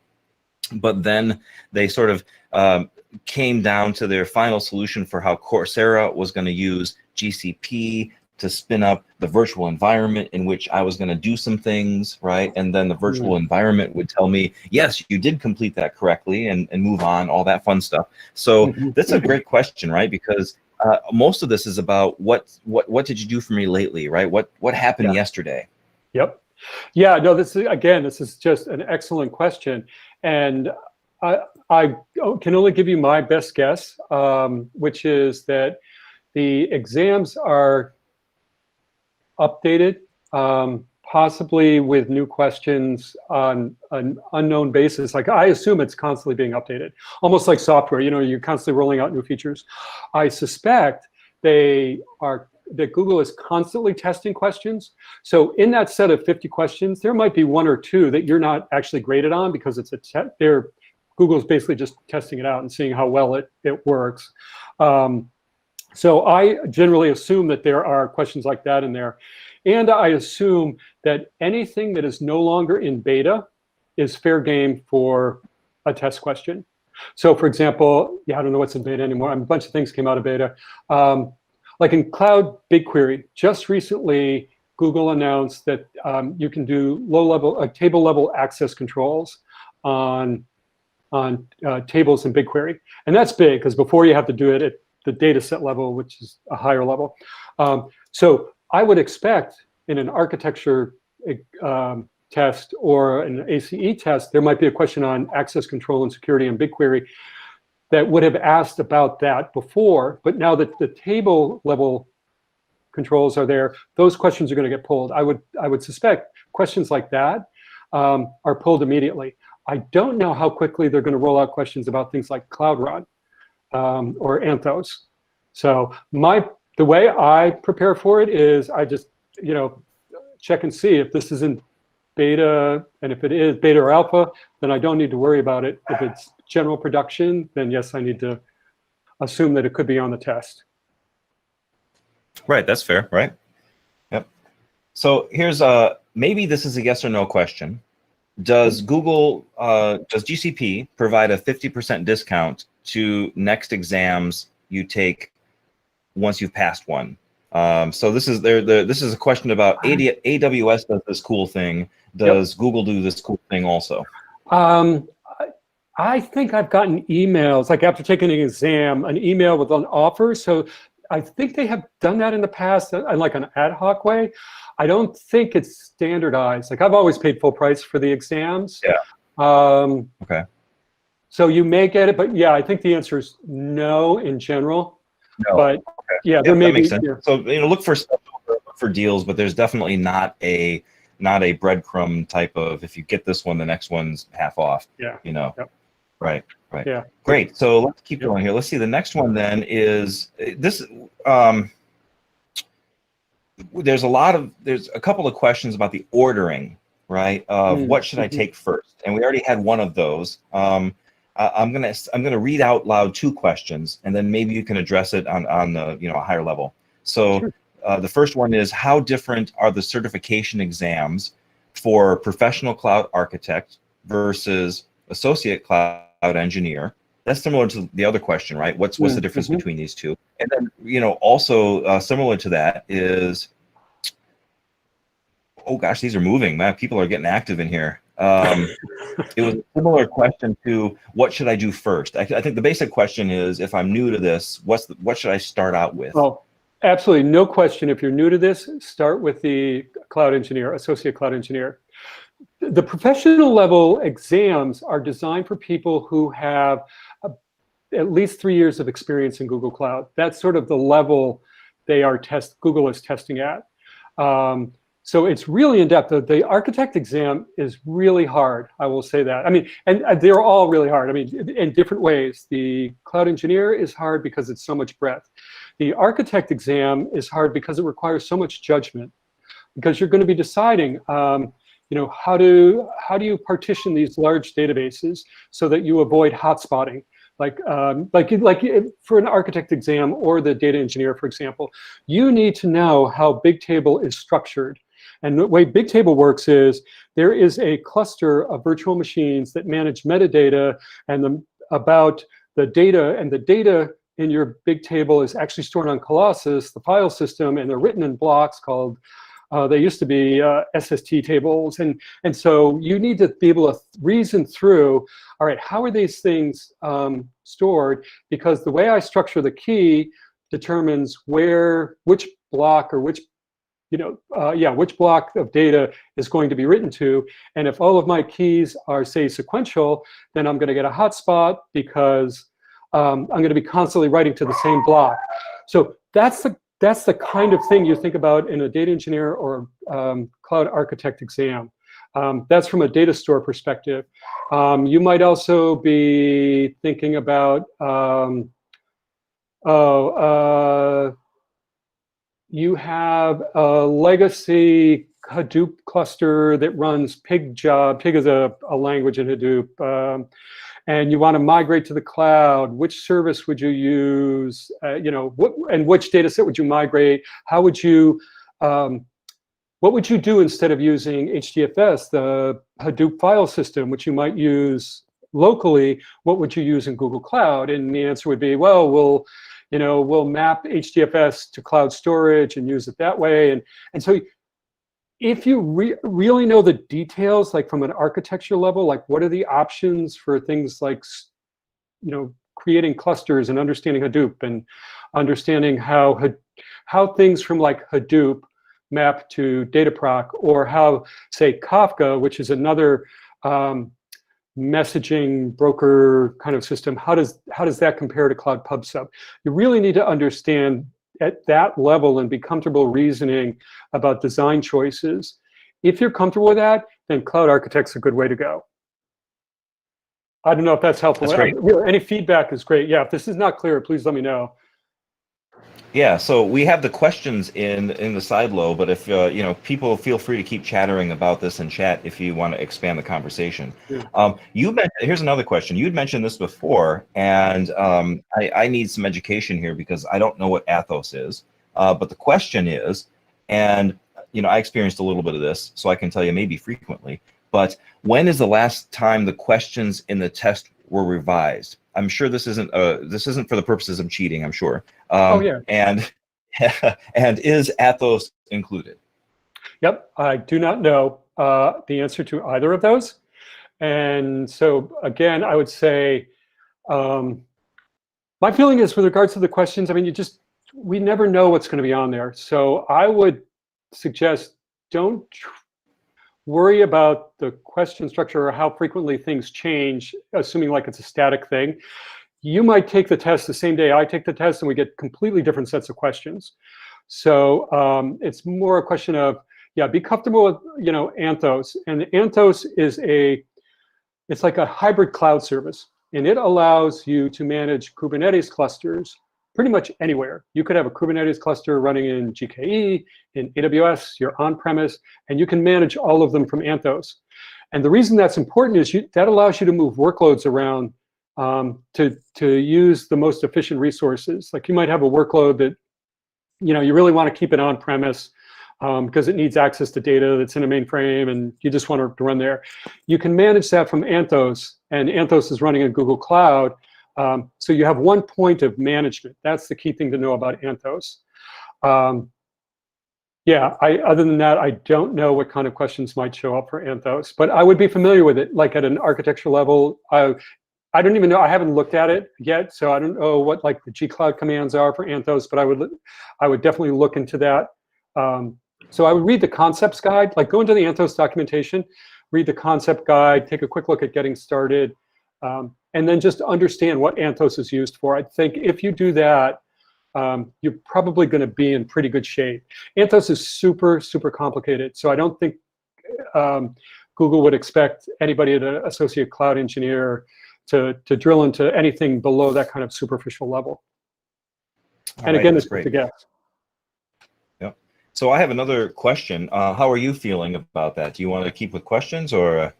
Sure. You want to do one more, and then we'll look at some questions, because I think one of the key things about passing the exam is really being comfortable at reading questions and understanding how to pick them apart. So yeah.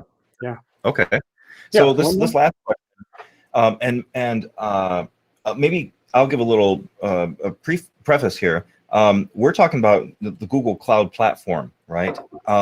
What gets a lot of attention is Firebase, right? And they're similar, they're different. I think Firebase is underneath Google Cloud Platform. The question is, what is the difference between Firebase and Fire Cloud Storage? Yep. Right? Okay. Yep. Yeah. And I'd like to throw this extra question in there, which is, what is Firebase really a consideration in these GCP tests? For me, it felt more like, and you can tell me I'm wrong here, for me, it felt more like Firebase was the way that you got to learn this stuff in a safer, less scary environment. And then you were opened up, the big doors were opened up, and Google Cloud Platform was there, very similar, but a little bit more complex than Firebase, right? But what's your story there? And how important is Firebase? Certainly it's important to know difference between Firebase, Fire Cloud Storage. But how much time should you spend in the Firebase world in preparation for these? Okay. So first of all, Firebase came to Google Cloud as an acquisition. That was a third-party company. And Firebase is really designed for supporting mobile applications or any kind of application where there's going to be like a large number of connections trying to connect to the back end, and where you might need to do synchronizing data between, say, a mobile device and a storage system in Google Cloud. So in general, if you're working with a mobile device, large number of users trying to connect, you got to be able to sync data. That's a Firebase use case. Cloud Firestore is now part of Cloud Data Store. And I may get the terminology wrong because I'm not exactly sure how Google is branding it. I think it is still Cloud Data Store. Cloud Data Store is used for traditional, like if you have a web application and you need an semi-structured database, NoSQL database using a document kind of structure, Cloud Data Store is the service to use. When you create a Cloud Data Store database, you're going to have to pick a mode. And there's Cloud Data Store mode and Cloud Firestore mode. And generally, if you're using, have like a typical backend, you're going to do some updates, push some data back and forth. You would probably use Cloud Data Store mode. Cloud Firestore is if you have, again, like more connections, you're going to have a lot of like lightweight connections trying to connect. Firestore would be the better option. I would say you want to know some G-Cloud commands for manipulating Cloud Data Store. You want to understand that Cloud Data Store is a document model database. It does not use SQL. So if there's a question that says, oh, you need to deploy a database that uses SQL, if Cloud Data Store is one of the options, you can immediately throw it out. So the query language in Cloud Data Store is called GQL, but it's not SQL. And yeah, I think be familiar. I think if you know that and know that it's not relational, it's a managed service. Yeah, I'd say that's probably enough. I would say, yeah, maybe, you know, understand, go in and play with it in the console, create a database, insert some data, create some secondary indexes. Oh, I'd say probably know about secondary indexes, because also know that when you create a Cloud Data Store database and you create a, if you create an entity, whenever you create that entity, it will, Cloud Data Store will automatically index like all of the attributes. But if you want to have an index on a combination of attributes, you have to create a secondary index on your own. You want to know the terms kinds and entities. And those kinds are analogous to a table in relational parlance, and entities are like rows in a table. So I would say know that about Cloud Data Store. All right. Wow, that was a great amount of information there, because the branding, as you were saying, doesn't necessarily help clarify, but your information sure did. So I guess why don't you take back over and we'll jump in this time. All right, let's share my screen. Change. Oh gosh, where is share screen? Everyone, thank you so much for participating in the Sidelo questions. That was really great. Linda, that was a neat find. I haven't seen this before. It's kind of nice how people can throw questions in and just upvote questions. Actually, Google was using it for one of our meetings, so I stole it. I stole the idea from them. It's not mine. Good work. Yeah, good thieving there. Thank you. Okay. Let's see. I believe I'm sharing. Okay. I just want to spend a little bit of time now looking at some of the questions on the practice exam, and just talk a little bit about like how I pick them apart. And this is part of the exam taking strategy. Whoops, excuse me. So this is a question I pulled off of the practice exam. And what you'll notice here, this is very similar to the layout that you'll see in the actual exam. So we have a scenario question, and basically, so you have a project, has all of its compute engine resources are in the Europe West 1 region. You want to set up Europe West 1 as the default region for G-Cloud commands. What should you do? Okay, so clearly, okay, we're talking about regions, we're talking about defaults, we're talking about G-Cloud. And now I want to look at like the 4 different options. All right, so A is use Cloud Shell instead of command line interface for your device. Launch Cloud Shell, navigate to a different resource. Already I'm wondering, like, why would I use Cloud Shell instead of command line interface?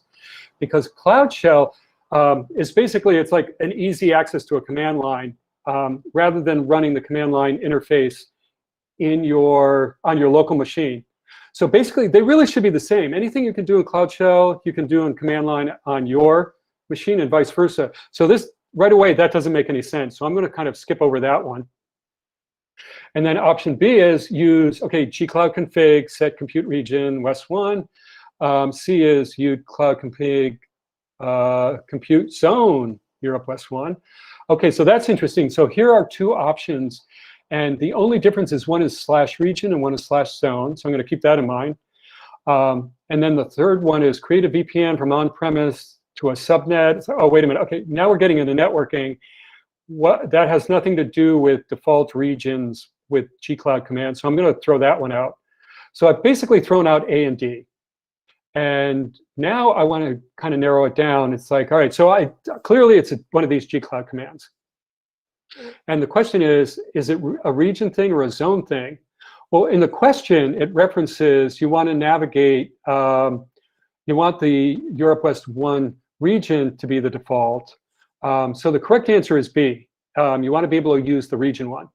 So that was sort of an easy one to start off with, but I just want to show you how to pick that one apart.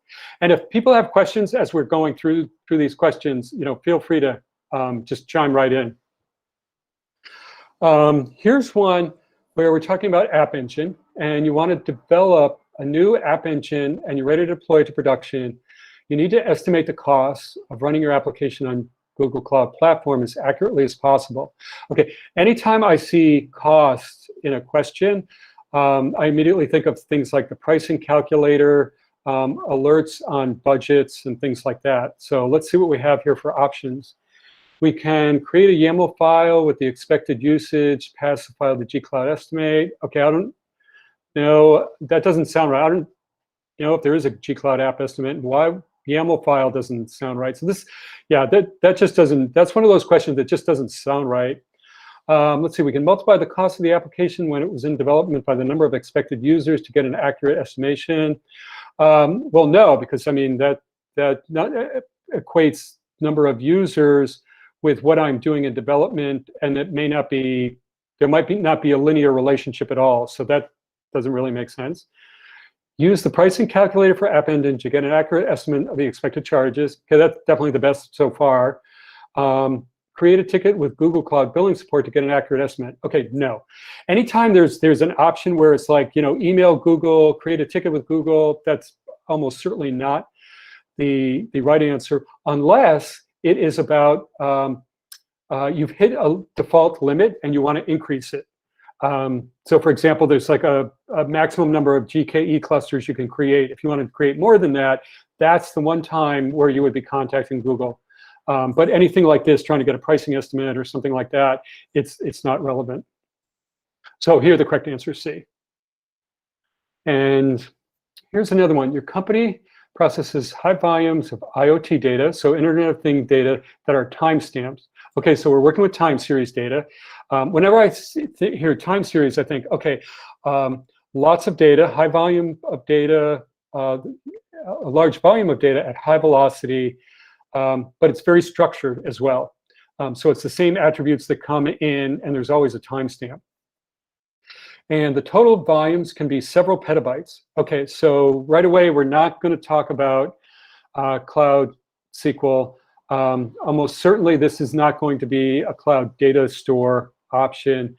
At petabyte scale, I'm thinking it's either, right away, I can think, okay, it's BigQuery, Bigtable, or Cloud Spanner. All right, data needs to be written and changed at a high speed. Okay, I can still ingest. That means we're probably not going to be using BigQuery because we're not going to be changing data. You want the most performance storage option for your data. Which product would you choose? Well, it's time-stamped, high volume, high speed.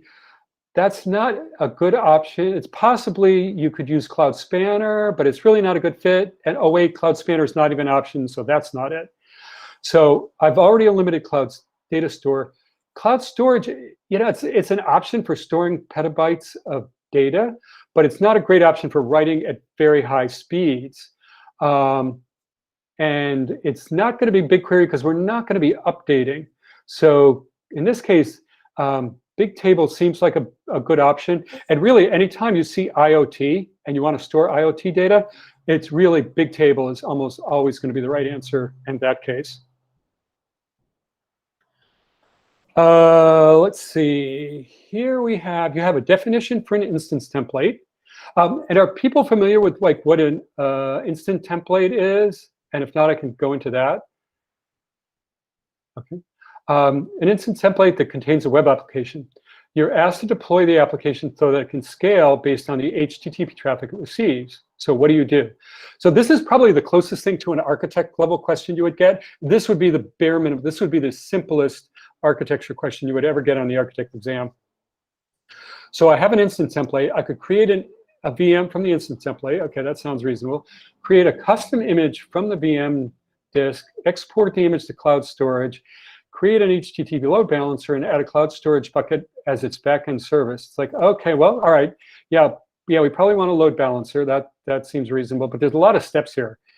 You could also create a VM instance from the template, create an App Engine, create an App Engine application in automatic scaling mode that forwards all traffic to the VM. No, why would we? Yeah, see, if you're creating an application in Compute Engine, why would you then create something in App Engine just to route traffic to it? So that doesn't make any sense. There are too many moving parts with that. It just, yeah, I'm immediately going to throw out B. Option C is you can create a managed instance group based on the instant template, configure auto scaling based on HTTP traffic, and configure the instance group as the backend service of an HTTP load balancer. Okay, that's all very logical. That makes sense because we want this group to scale up and down based on HTTP traffic. So that's a good use case for a managed instance group. And also, since we're working from a template, that means all of the VMs running in this instance group are the same. So that means we can use a managed instance group. And we know we want a load balancer. So C seems like a good option so far. But let's check out D. Create the necessary amount of instances required for peak user traffic based on the instance template. Okay, right away, that's wrong. One of the advantages of going to the cloud is that we can vary the amount of resources that we allocate based on our traffic. So why would we create a number of instances based on peak traffic? Because most of that would be idle. Or, you know, it's at some point in time, or most of the time, at least some of those resources would be idle. So that's not very efficient. So let's throw out D. So we've thrown out B, we've thrown out D, we're left with A and B. A, there's a lot of work like creating custom image from the VM and then exporting to cloud storage. There's a lot of extra steps there. Whereas C is the most automated way to respond to changes in traffic because you're using a managed instance group. So in this case, the correct answer is C. Okay. I'll do one more, and then if people want, we can either continue with this kind of thing. I've got a few more of these, or we can go back to the questions, whichever is more useful for you. Here we go. Your application has a large international audience and runs stateless virtual machines. Well, I'll jump in. I'll say that there's been a lot of activity in the questions. If folks could go ahead and do upvoting, that would be really great. And then when add your questions or upvote questions that are in there, and then when it's time to come into the questions, we'll have some newly prioritized stuff to talk about. Great, thank you. That was a good idea. Okay, so here we're running an application, large international audience. We're running stateless virtual machines. Okay, so we're working with VMs, not containers. Oh, within a managed instance group across multiple locations. Okay, so we've got that one architected. One feature of the application lets users upload files and share them with other users. Okay, files must be available for 30 days. After that, they're removed from the system entirely. Which storage solution would you choose? That makes me think of they're removed after 30 days. That makes me think of data lifecycle management, which is the thing I couldn't think of earlier, which is part of cloud storage. Within cloud storage, you can create policies on buckets that say, okay, after 30 days, delete the files in here or move them to nearline storage or cold line storage and do that automatically. So you set a policy and Google Cloud Storage will manage it for you. So let's see what our options are. We could go with a cloud data store database. Well, we just talked about cloud data store database, and that's based on the document model. So it's a semi-structured thing. Here we're loading up, allowing users to load arbitrary files. So it doesn't make sense. You know, we don't store files in a database system, whether it's cloud data store or cloud SQL or cloud Bigtable. Files don't belong there. Files generally go toward cloud storage or object storage. So I'm going to eliminate A right off the bat. B, use a multi-regional cloud storage bucket. Okay, that makes sense. What that does by multi-regional, that means when I put a file up there, it'll get replicated across multiple regions. So that'll help me with my large international audience because I'll have copies across multiple regions. We'll get some pretty good latency from there. And because it's cloud storage bucket, I can use lifecycle policies to take care of this 30-day delete the files after 30-day requirement. So I'm liking B. B looks pretty good. We could use persistent SSDs on virtual machine instances. Sure, we could definitely do that. But SSDs are really expensive. And because it would be stored on SSDs, we would either have to manage replication ourselves to virtual machine instances in other regions so that we get that high performance for our international audience. So that's already, so that doesn't make a lot of sense. It's expensive and it's more work than using a storage bucket, so I'm going to eliminate option C. And then finally, a managed instance group of file store servers. Okay, file store is a server that gives you like a network file system, NSF file system. So you're not managing instance files group. So this is one of those options where the semantics, like, it doesn't make sense. You don't manage instance group of file store servers, so we'll throw D out. So in this case, the obvious answer is B. So anyway, so those are examples of how to pick apart questions. And so right now, I'll jump back in and we'll take some questions if that works for everybody else.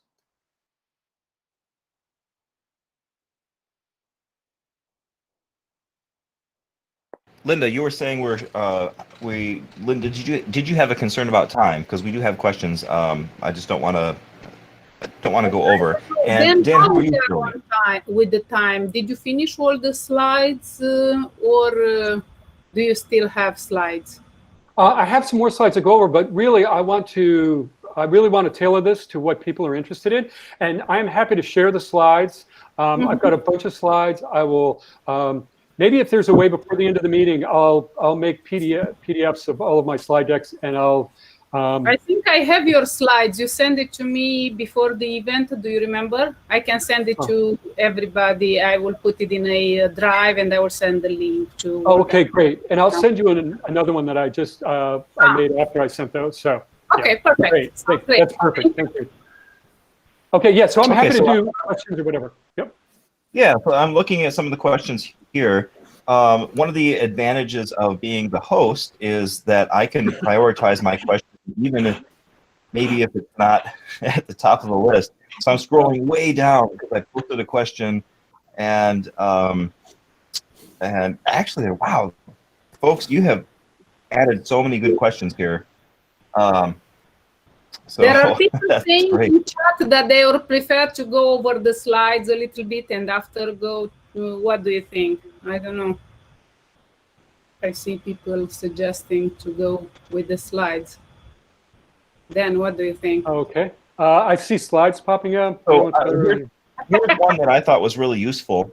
Is there any graphic or pic that describes the differentiation of each GCP service? So I've kind of wished for this, and I know Google offers so much stuff, right, that it's really hard to understand where's the top, when do you come down to the next level of stuff, what service is underneath what service. So I think people really want to learn how to answer questions, but maybe this high level, maybe you can answer this high level question about if I'm trying to learn this stuff, is there a graphic, is there a chart, EDR type thing that I can look at that really gives me a conceptual image of how all the Google services work together? I will say I don't think there is a single one, but there's a bunch of them. And I think I've got an example here. Where is it? Of a flowchart. Here we go. There are flowcharts. If you go to Google and search for Google Cloud flowchart, you will see things like this. I'll see if I can. Yeah, we already have them. The link. Yeah, this is the best I have found in terms of anything like what you just described. And these are sort of like decision trees, like how do you choose which data store?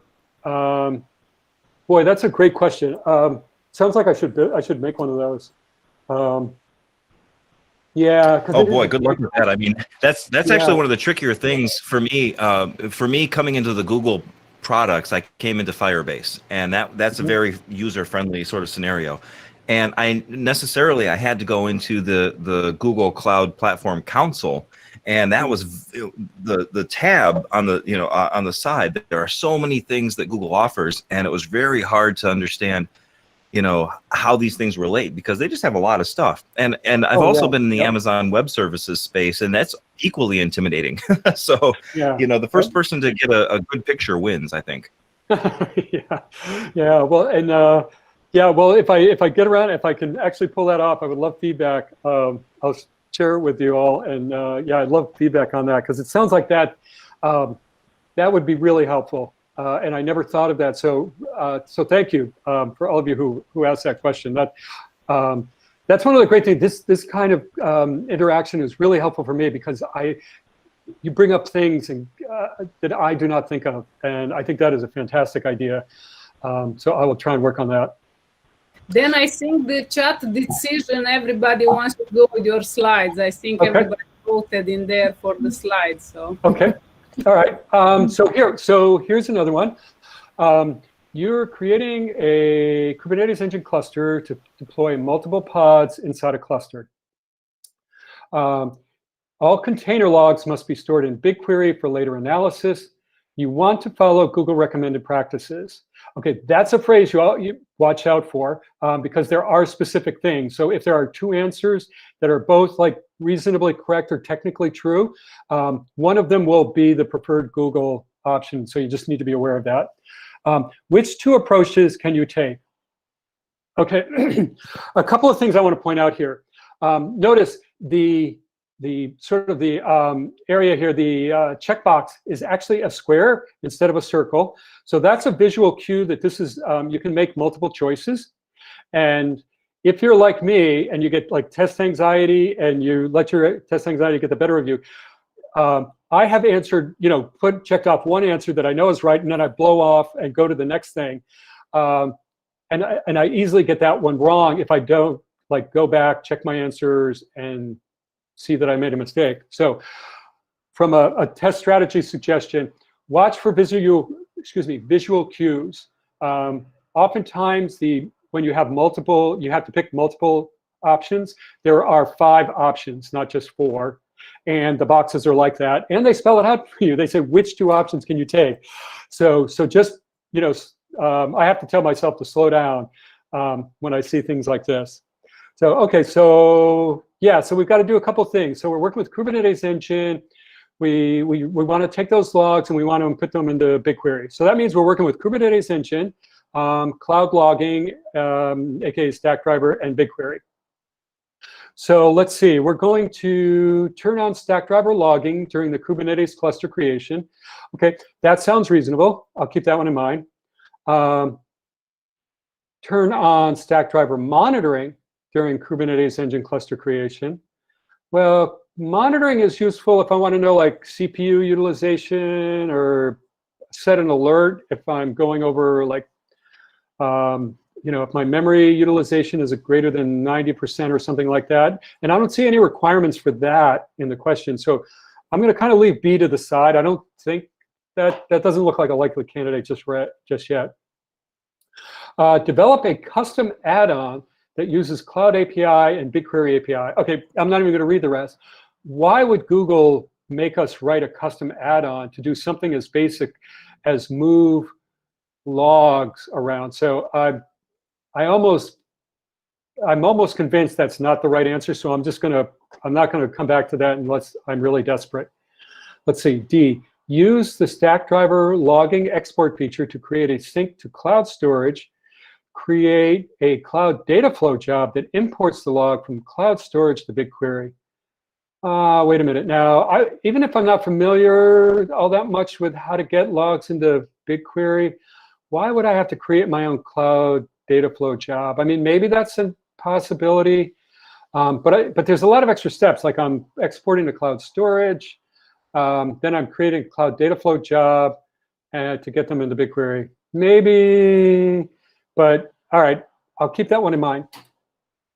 And option E is use the Stackdriver export feature. You're creating Kubernetes engine to deploy multiple pods.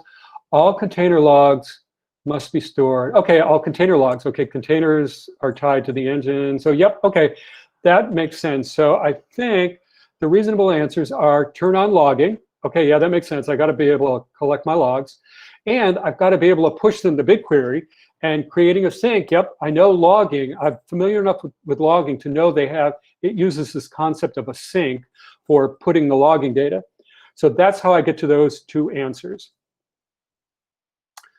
Okay, let's see what we have here. This one is about, you have an application server running on Compute Engine. Okay, so I'm working with virtual machines, and it's in Europe West 1D zone.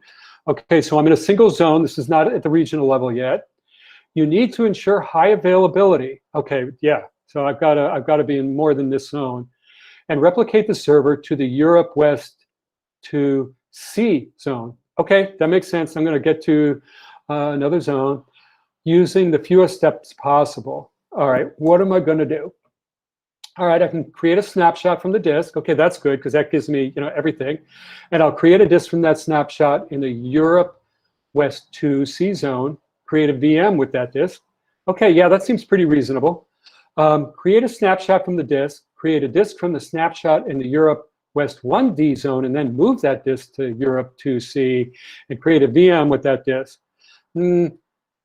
That's extra, like, creating the snapshot and, creating a disk right in the zone where I want it to be makes more sense. Like, I avoid moving. So B doesn't sound right.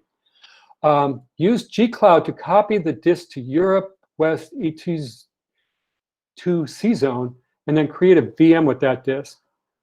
No, I'm not going to just copy the disk. I mean, I've got to make a snapshot. I've got to have a snapshot, like a consistent view of the disk. So I'm not just going to copy a disk. So C disk is another one. Even if I'm not quite sure, that one doesn't look right. Use the gcloud instance move with parameter destination zone. Well, I've never heard of that. So I'm instance move. I mean, that may be something. But going back up, it looks like, the least amount of work is just creating a snapshot and then creating a disk from the snapshot. So there, the correct answer is A. All right. Oh, square boxes, and there's 5. All right, this is probably a multiple choice, or I have to choose multiple things. I have a question on the previous slide. I'm sorry? I have a question on the previous slide. Oh, sure. I'm sorry. Yes. There is a new feature called machine images, right? Oh, I'm sorry. What is it called? There is a new feature called machine images. Oh, okay. So is that the replacement of using this solution, or is a new update from that? Like, what is the difference between using snapshot and creating a machine image? I am not sure. I would have to look into that. This may be an example of an older question, and it has been superseded by image. So I don't know off the top of my head, but if you want to connect with me on LinkedIn and ask me that question, I'll follow up with you on that one. Sure. Thank you. Let's see. So, okay, I'm going to be picking 2 things, probably, maybe more. You need to select a transactional, okay? Transactional, the ones that a lot of the data services support transactional to some degree. There's different levels. Cloud SQL and Cloud Spanner are the richest transactions. Data Store has transactions. Cloud Bigtable has not really transactions, but they have consistency. They're guaranteed consistency at a row level. Maybe that's it. Oh, relational data storage. Okay, well, the relational data storage systems, well, that immediately eliminates Cloud Data Store and Bigtable and BigQuery, because BigQuery uses SQL, but it's not relational, so I'll throw that out. Which 2 would you consider?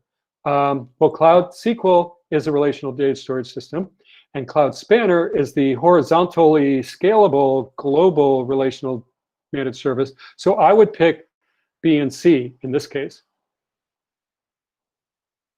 Let's see. Oh, another Kubernetes question. Yeah, and you'll notice there are a number of questions on Kubernetes. Just because it is so important, I wanted to work with questions about Kubernetes. So you have a Kubernetes cluster with 1 node pool. Okay, and a node pool is sort of an abstraction within Kubernetes, and it's a set of nodes that are configured identically. And the cluster receives a lot of traffic and needs to grow. You need to add a node. What should you do? Excuse me. You could use gcloud container clusters resize. Okay, gcloud container, that's right. That's the command. Anything I do with Kubernetes engine is, and it's manipulating the Kubernetes engine itself with gcloud would have the container word in it. So that's right. With a desired number of loads. Okay, that makes sense.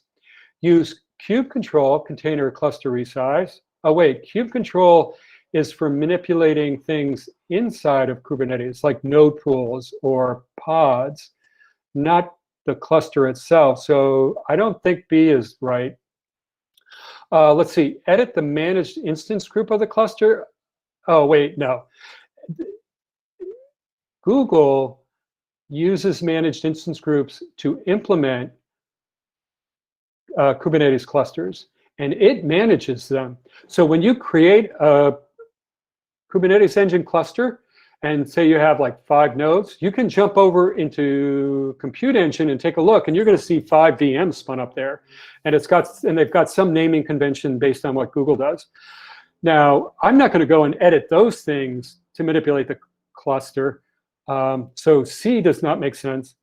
And then D is edit the managed instance group. Oh, okay, again, editing the instance group. Okay, neither of those make any sense.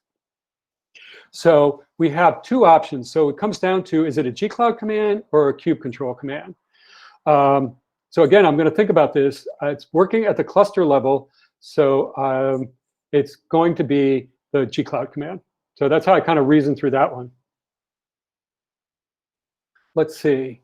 You created an update for your application on App Engine. Okay, we're working with App Engine. You want to deploy the update without impacting users.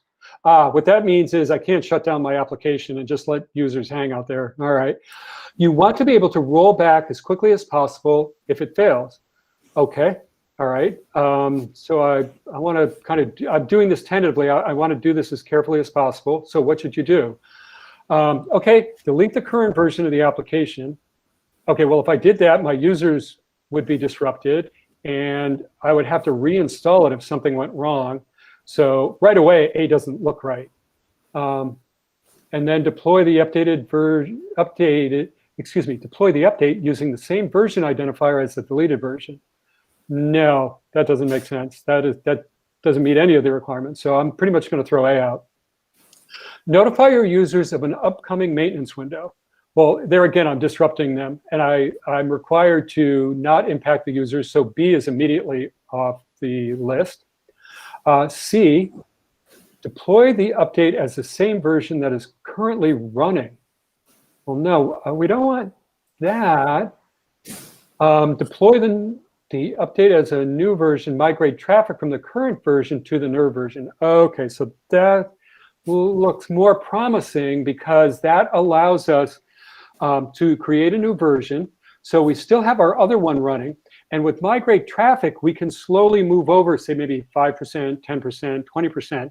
And that way, if we run into problems, we can redirect traffic back pretty quickly. So we don't have to reinstall the app. So D is the correct answer there. Sorry to interrupt. I have one question on the canary deployments and blue-green deployments. So okay. Will we have questions in the exam for them? Blue-green deployments and canary deployments, and also A and B testing. Will exam cover this type of questions as well? That's the kind of question you'll get on the architect exam. A/B testing, possibly, but it would probably be almost like that's part of the scenario. Oh, you're doing an A/B test and you've deployed, 2 versions of the applications, and somehow the answer is, how do you route traffic? Or, what would be a command or something like that to do it? So you might get that at like a more detailed level where you have to think about conceptually, why would you use A/B testing at the architect exam? And in the cloud engineer exam, it would be somebody's already decided you're using A/B testing, and how do you, and then specifically it'll ask you, how do you do this specific task? Yeah, that's a good question. Yeah. All right. Oh, go ahead, Dan. Oh, no, I was going to say, so that's it for sort of the kind of cloud, the test strategy and things like that. And now I've got a bunch of slides where I talk about like compute engine, Kubernetes engine, app engine, all that stuff. I'm happy to dig into that, or we can do more questions. Then one more question regarding Cloud Armor. Well, hey, if we could, let's go ahead and put questions in the chat or in the side-low. But go ahead with your and speak your question, Nako.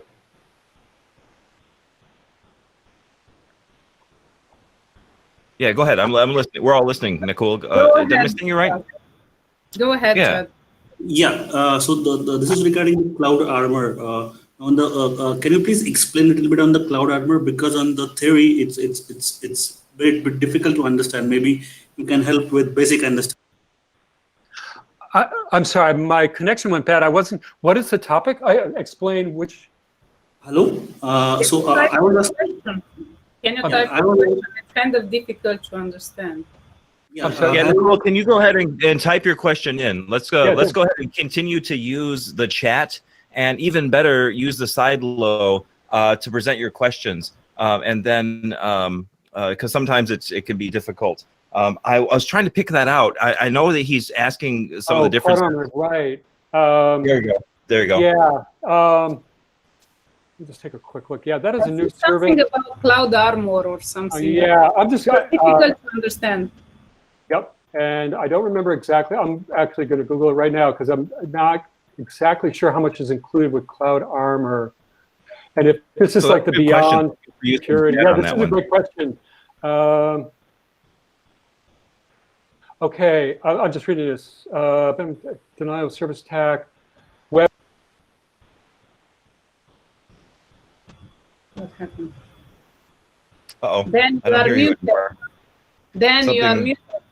Can you unmute yourself?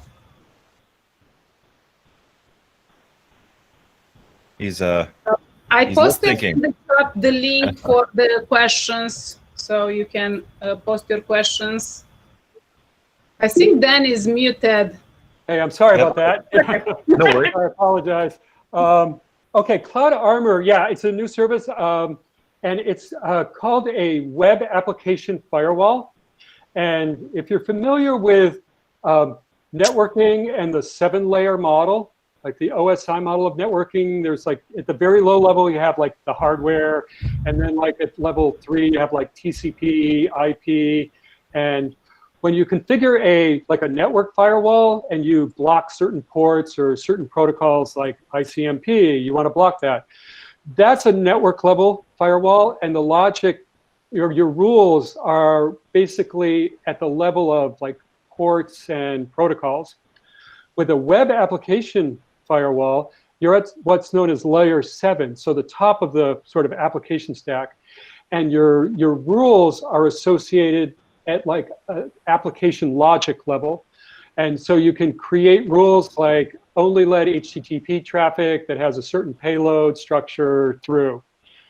Web Armor is a web application firewall. So it allows you to create rules like that to protect your application.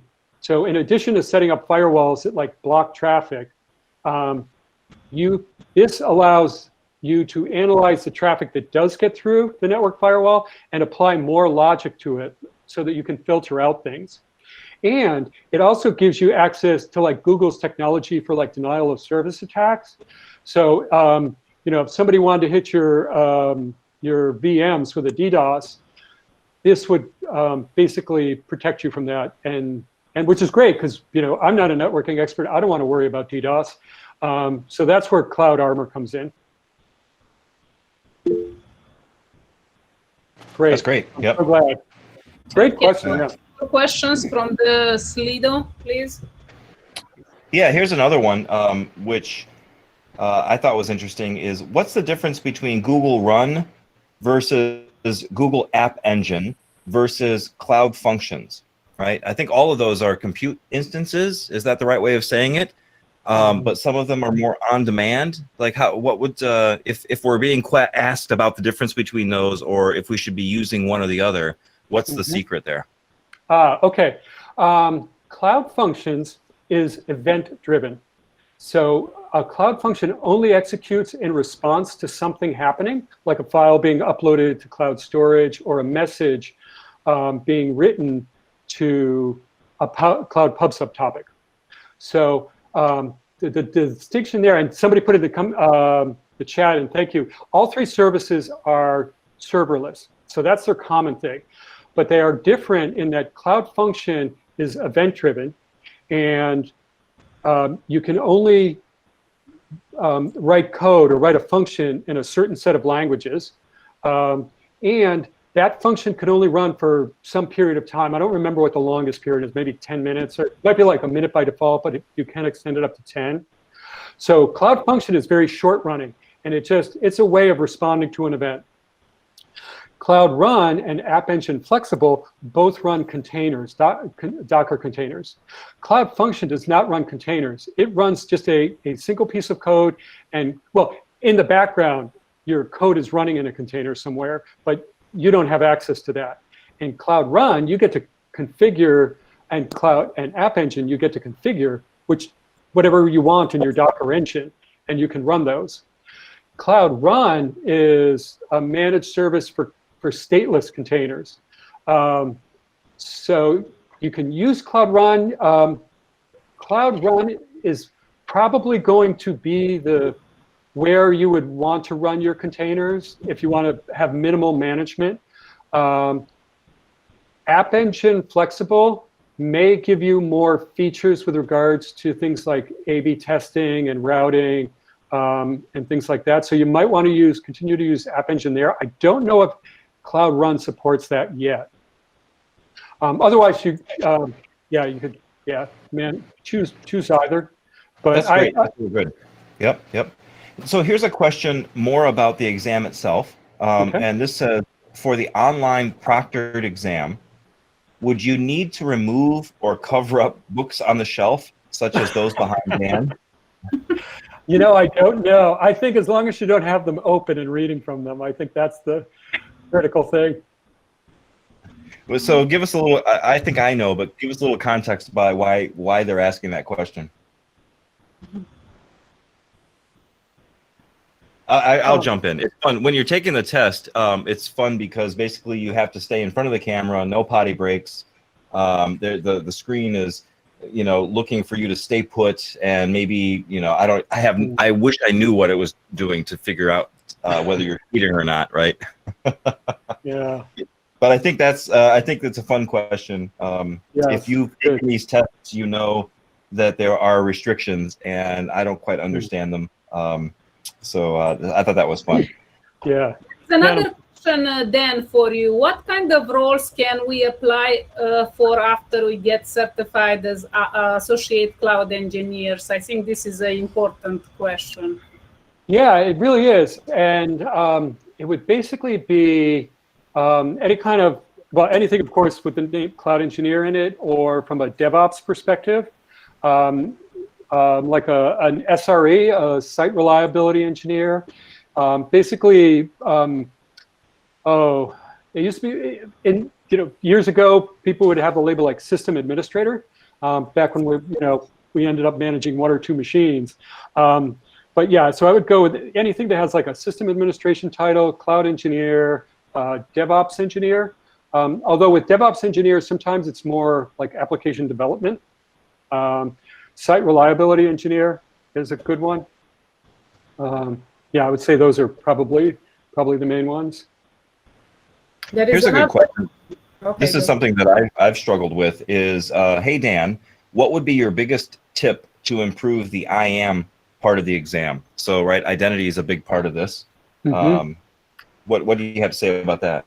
To improve the quality of the exam, or improve your chances of getting the IAM questions right?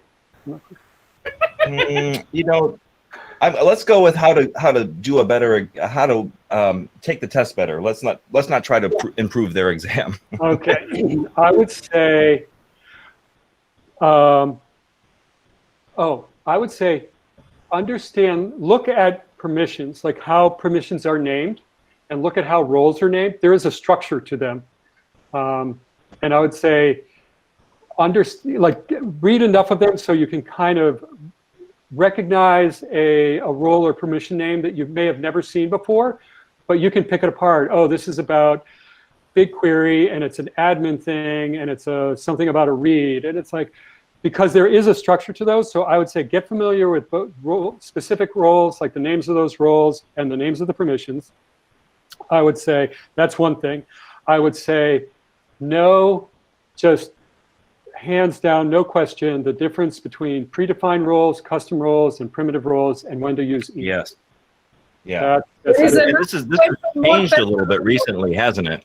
There's been a little bit newer update to how the IAM roles are managed and distributed. I just ran into this recently, and so I thought that was a great question because, like you said, there were predefined roles, but the ability to create custom roles is pretty advanced in the last year. And also, some things that I used to have access to, they've really buttoned that down, and there's a lot more roles and but maybe you can talk about that. There is one more question, more personal for you, Dan. Are you planning to write a study guide for the rest GCP exams like Cloud Engineer, DevOps, Security, etc., and Cloud Fellow as well? Thanks. No, I'm afraid I've blown my wad. I wrote 3 books in 2 years. I'm taking a rest. That's a little too much. I don't know if others are in the works, but yeah, I don't, at least not right now. I don't foresee it in the next year or so. Someone asks, is your course enough to complete? So if we take your course, is that enough to complete an exam?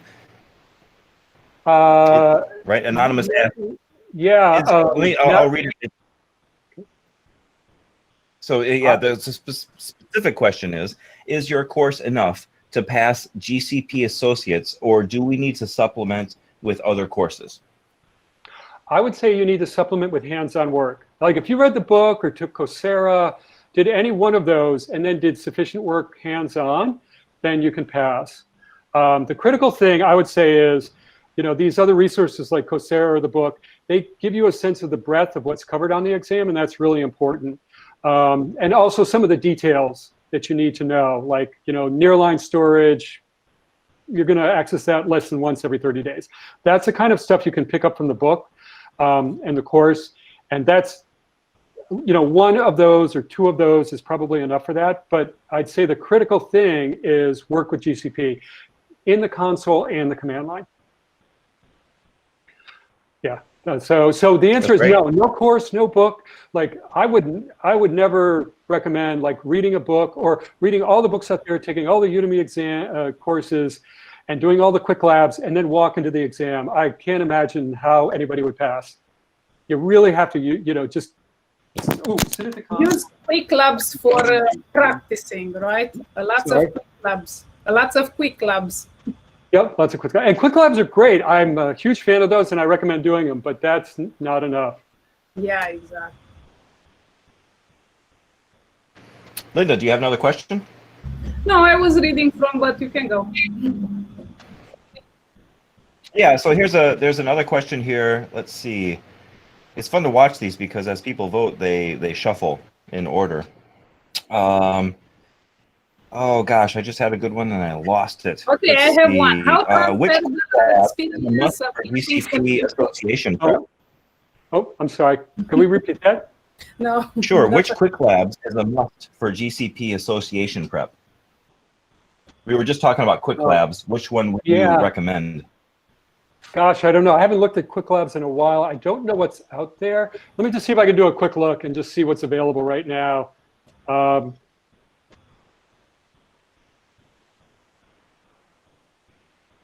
And I'll say this out loud. I've only experienced quick labs through Coursera. Maybe there's another path. Is there a list where you can just go through them independently of Coursera? Yeah. Yeah, there's quick labs. There is. QWIKlabs.com. And I'm just looking through here. Tour quick labs, creating a virtual machine. You want to do creating a virtual machine. Compute Engine, Quick Start Windows. Getting started with Cloud Shell and G-Cloud, I'd recommend. Kubernetes Engine Quick Start, yep. Set up network and load balancer, yep, I would recommend that one. Yeah, I don't see others listed. That's Google Cloud Essentials. I'll see what else is around. Here's a question I really like. It has to do with whether to learn the shell or, hold on, let me find this again here, or the GCP console. That's a kind of a high, that's a deep question, right? Should we prioritize Cloud Shell or GCP console? Actually, they're different things. Cloud Shell is basically it gives you like a bash shell. It's like a command line, a bash command line that runs in a small container on the cloud, and it gives you access. And once you start up Cloud Shell comes with G-Cloud already installed. So it's really all you're doing is when you're in Cloud Shell, you are using G-Cloud. So if you learn G-Cloud, you can run those commands from your local machine, or you can run them from within Cloud Shell. It's really just whether you're running it locally or whether you're running it in the cloud with their instance. Exactly, right. So I use Cloud Shell all the time because it's, I don't have to like jump back to my machine. I can do it in the browser. It's really great. And basically and also your Cloud Shell, like your history and stuff will persist. So if you shut it down and start it up again, you can go back and use your history. Oh, I didn't know that. That's pretty neat. We're getting some love in the chat for Cloud Shell, so that's great. Yeah, I love Cloud Shell. Yeah, definitely. It's a well-earned love. All right, I'm just scanning some of the other questions here. Linda, let me know if you have one that you see that's pretty good here. Then how transferable are experience of getting certification from other cloud providers such as Azure and AWS? And so the question is, does it help to have? How can you transfer your experience that you already have as AWS or Azure to Google, to GCP? Sure. Well, from an architecture perspective, it's pretty straightforward because it's very similar. I mean, we work with the same concepts. I mean, designing scalable, reliable, distributed systems, it's pretty much the same. So things like understanding how to use load balancing, messaging, different like cloud native design patterns. So at an architecture level, it transfers over pretty easily. Conceptually, like the concepts map over. Things like the G-Cloud or the AWS command line, they're really different.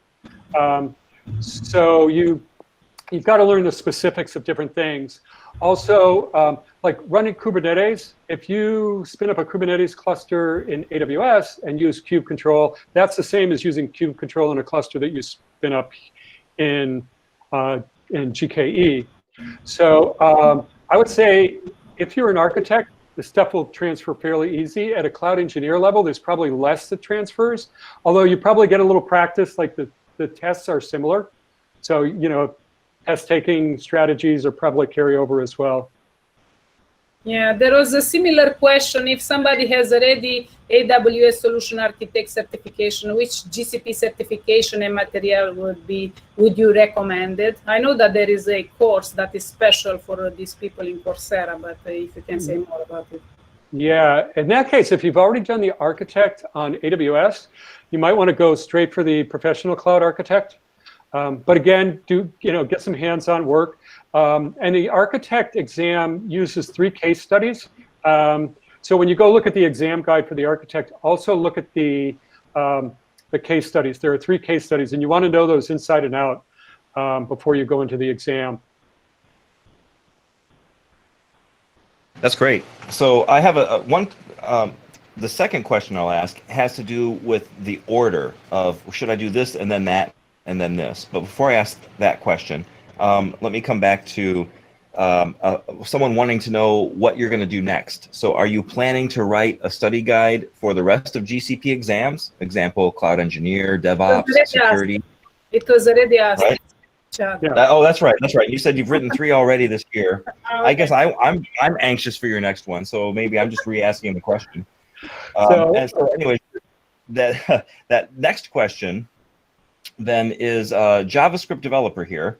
If you're transitioning from JavaScript, just, you know, I'm maybe a full stack, how would you transition into cloud, DevOps, site reliability engineer, besides getting the certs?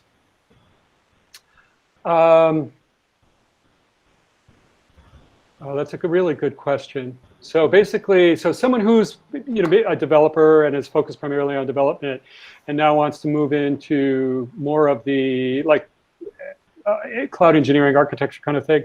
I would say, so there's sort of two forks. There's what can you do on your own and what can you do in your job? Like if you're in a position where you're maybe a developer, I would say, you know, as much as possible, try and do as much operational work as possible. So there are things you might be able to do as a developer, like if you can set up a continuous integration, continuous deployment, CI/CD environment, you can do that in Google Cloud. Or if you're not using, maybe you're using GitHub, but maybe you know, if you can transition and use Cloud Repository, I would say start using the Google tools like Cloud Repository, Cloud Builder. Start using those as much as possible in your work, you know, whenever you can do that. And then also sort of on your own, pick a project. Like imagine like build an application all the way through, especially if you have backend experience as well. You know, set it up in a VM and use cloud data store as the backend, and you know, just get a toy database running, something like that, and then move that over to a container and run that in Kubernetes engine, then run it in Cloud Run. Like that's, if you can do that kind of thing, then you're really well on your way to being an engineer. There is another question for you, Dan. What are the advantages of GCP over other providers, and why is growing so fast? Yeah, I get that question a lot because I actually started in AWS. I also have AWS certifications. I like AWS. I'm actually spending most of my work time these days in AWS. So I'm not critical of AWS or Azure or any of the others. I used GCP and like it better because there are lower barriers to entry to get things done.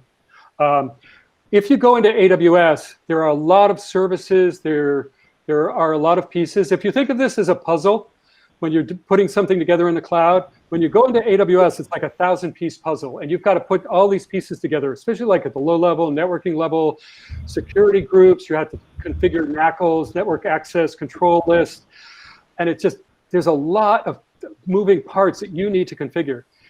You don't have to do that in Google. In Google, you go in, you create your VM, you know, by default, things are set up. So for example, your VPC is global. You don't need to worry about having to set up routes between different regions like you do in AWS. And so with Google, part of it is it's much easier to get up and running, get your infrastructure up and running. The other thing is that they have services, core services, which are really valuable for building like cloud native applications, like Cloud Pub Sub's there, BigQuery is there, Bigtable is there, Dataflow is there. And there's a lot of support for containers. Years ago, like, I don't know, maybe like 5 years ago, people would complain about Google Cloud and say, you know, oh, Google Cloud's only a good option if you want to run your applications the way Google does. And that's true. That was definitely true 5 years ago, and it's still true to a large degree now.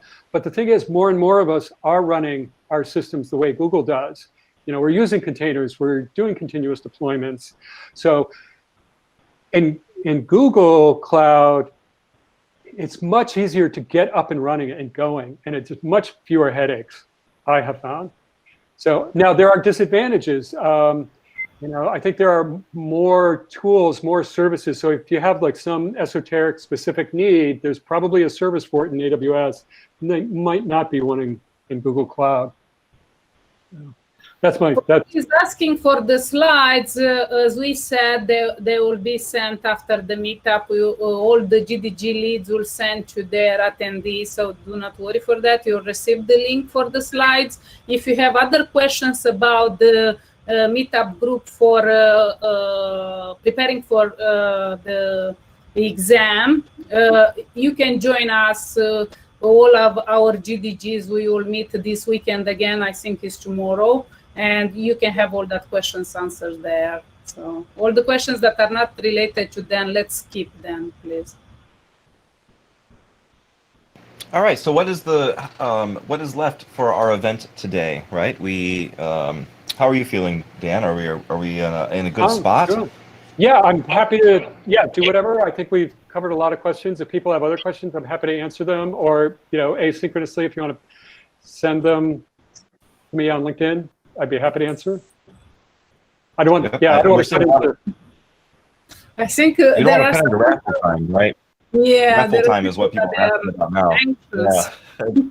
We've rolled the credit for about as long as we can, and now we need the spoiler. 1 second, I will share my screen. And sure. Before we go to, are you okay with that, Dan, or do you want to add anything else before we go any further?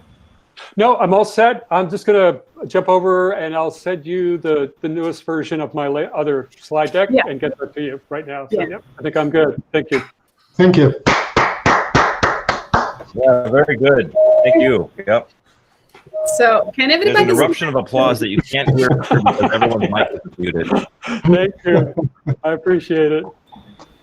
Can everybody see my screen or not yet? Yes. Yes. Okay. So I'm sharing now in chat. If my chat will start to work, it's kind of frozen. My computer is getting. Here is the feedback form with which we will collect the names for the raffle. So please go ahead and give us your feedback for the event. And that's right. So. Okay. And in the meantime, we will have some announcements, the sponsors, what we raffle, and things like this. Can you Linda, post that link in the chat? Sorry? Can you put that link in the chat? Yeah, it is already in the chat, I think. Can everybody see it? 1 second. Yep, I see it now. I do see it now. It's just my computer doesn't want to cooperate. Too many browsers and things open here. That's the trick. So many windows these days. Yeah. Yeah. Is everyone having an okay time getting into that spreadsheet? Or I'm sorry, that form. That link is to a form. And if you'll fill out that form, your name's going to be added to a sheet, and we're going to add your name to the wheel of names. So if you can very quickly get through that form, you should be seeing questions about your name, your email address, how would you rate the event. If you should want to click through those really quickly, from that we will get your email, and we will add that to the wheel of names. We will use the name for the raffle. The name, thank you, Linda. That's why we're asking for your name. Actually, please put your full name in, and we'll put your full name into the wheel of names. We will not use your email, like Linda was just saying. But if you want to be in the raffle, you have to fill out the form. So please fill out this form right now if you want to be a participant in the raffle. Okay, so we will have some announcements. Are all the GDG's leads ready to do their announcements? Daniel, are you ready, please? Just a moment, Linda. So people, whoever is tuning in from YouTube Live, can the Mauritius GDG and Linda, you post the feedback link on YouTube Live as well in the chat. We cannot post the links. So But on the slide with the we can put a comment in meetup. Can anybody put in their meetup, say comment? I'm really sorry, I didn't think of it. You are right, and we cannot edit meetup event after the event it started. We cannot. Can everybody take care of this? I'm sorry, guys. Next time we think. Yeah, we give people time. But in the meantime, while they're doing it, go to the Manning website and start choosing the book or the project or video what you like the most. Once it's in your shopping cart, if you win, you will let me know your email address used for Manning, and I will let know publisher to unlock the product for you. Personally, I'm a big sucker for those. I learned the most from something called MAP, M-A-E-P, Manning Early Access Program. Those are the books in the writings, but they are good quality. There are forums. You can even impact how the book is written. And over the years, I even became friends with the authors of those books, and some of them were guests at Serverless Toronto meetups too. So that would be my tip. During COVID times, they expanded into live projects. I did not take any, but I remember on the cloud study jams we had here, people were asking for real projects. If you attend one of those or choose one of those live projects, you will have a group like learning experience. And some of them are like kind of just machine learning and AI. It's a cross-cloud portable. So they are offering 5 prizes, right? Yes. So Yes. we'll offer 5 prizes. Okay. Yes, and I suggest that none of our organizers get prizes. So if my name is drawn, I'm not winning. Choose somebody else. So. Oh man, I'm bummed a little. Oh no, but so we are organizers. We normally we don't participate in this. I'm just teasing. So tell me when you're ready. Yeah. John, are you ready to present the next prizes for the raffle? Yep. Can you hear me? Yeah. Yeah. So we're going to have this wheel to show the different prizes that are available. There are a total of 10, 5 Manning, 3 Udemy, which are this, as shown here, is Dan's course on Udemy that we've been going through currently every Sunday during the cloud study session. And then there will be 2 Yandex scholarships. Yeah, so next, I think, so next is O'Reilly, I think. Give me just 1 second here. Vishal, are you ready?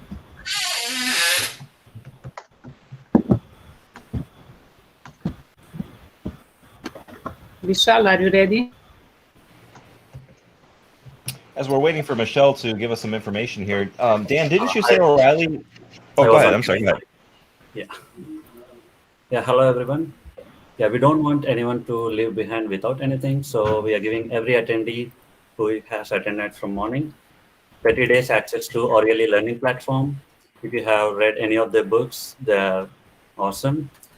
So here is the link in the chat that you can I would suggest also to all the GDG leads to send, when we send Dan's slides, to send this link to the attendees. What do you think? That's a good idea, because we cannot post it to everyone. Yeah. So. Yeah, like O'Reilly asked us not to share this on social media, but yes, you can send this link to your attendees via email. And not share this link on social media. Yeah, don't post it in social networks, but send it only to your attendees, okay? Thank you. So, and our next sponsor is Practicum by Yandex, which will offer 2 scholarships, a 50% discount to Practicum by Yandex bootcamps to choose from web developer, data scientist, and data analyst. The codes are valid until June 30th.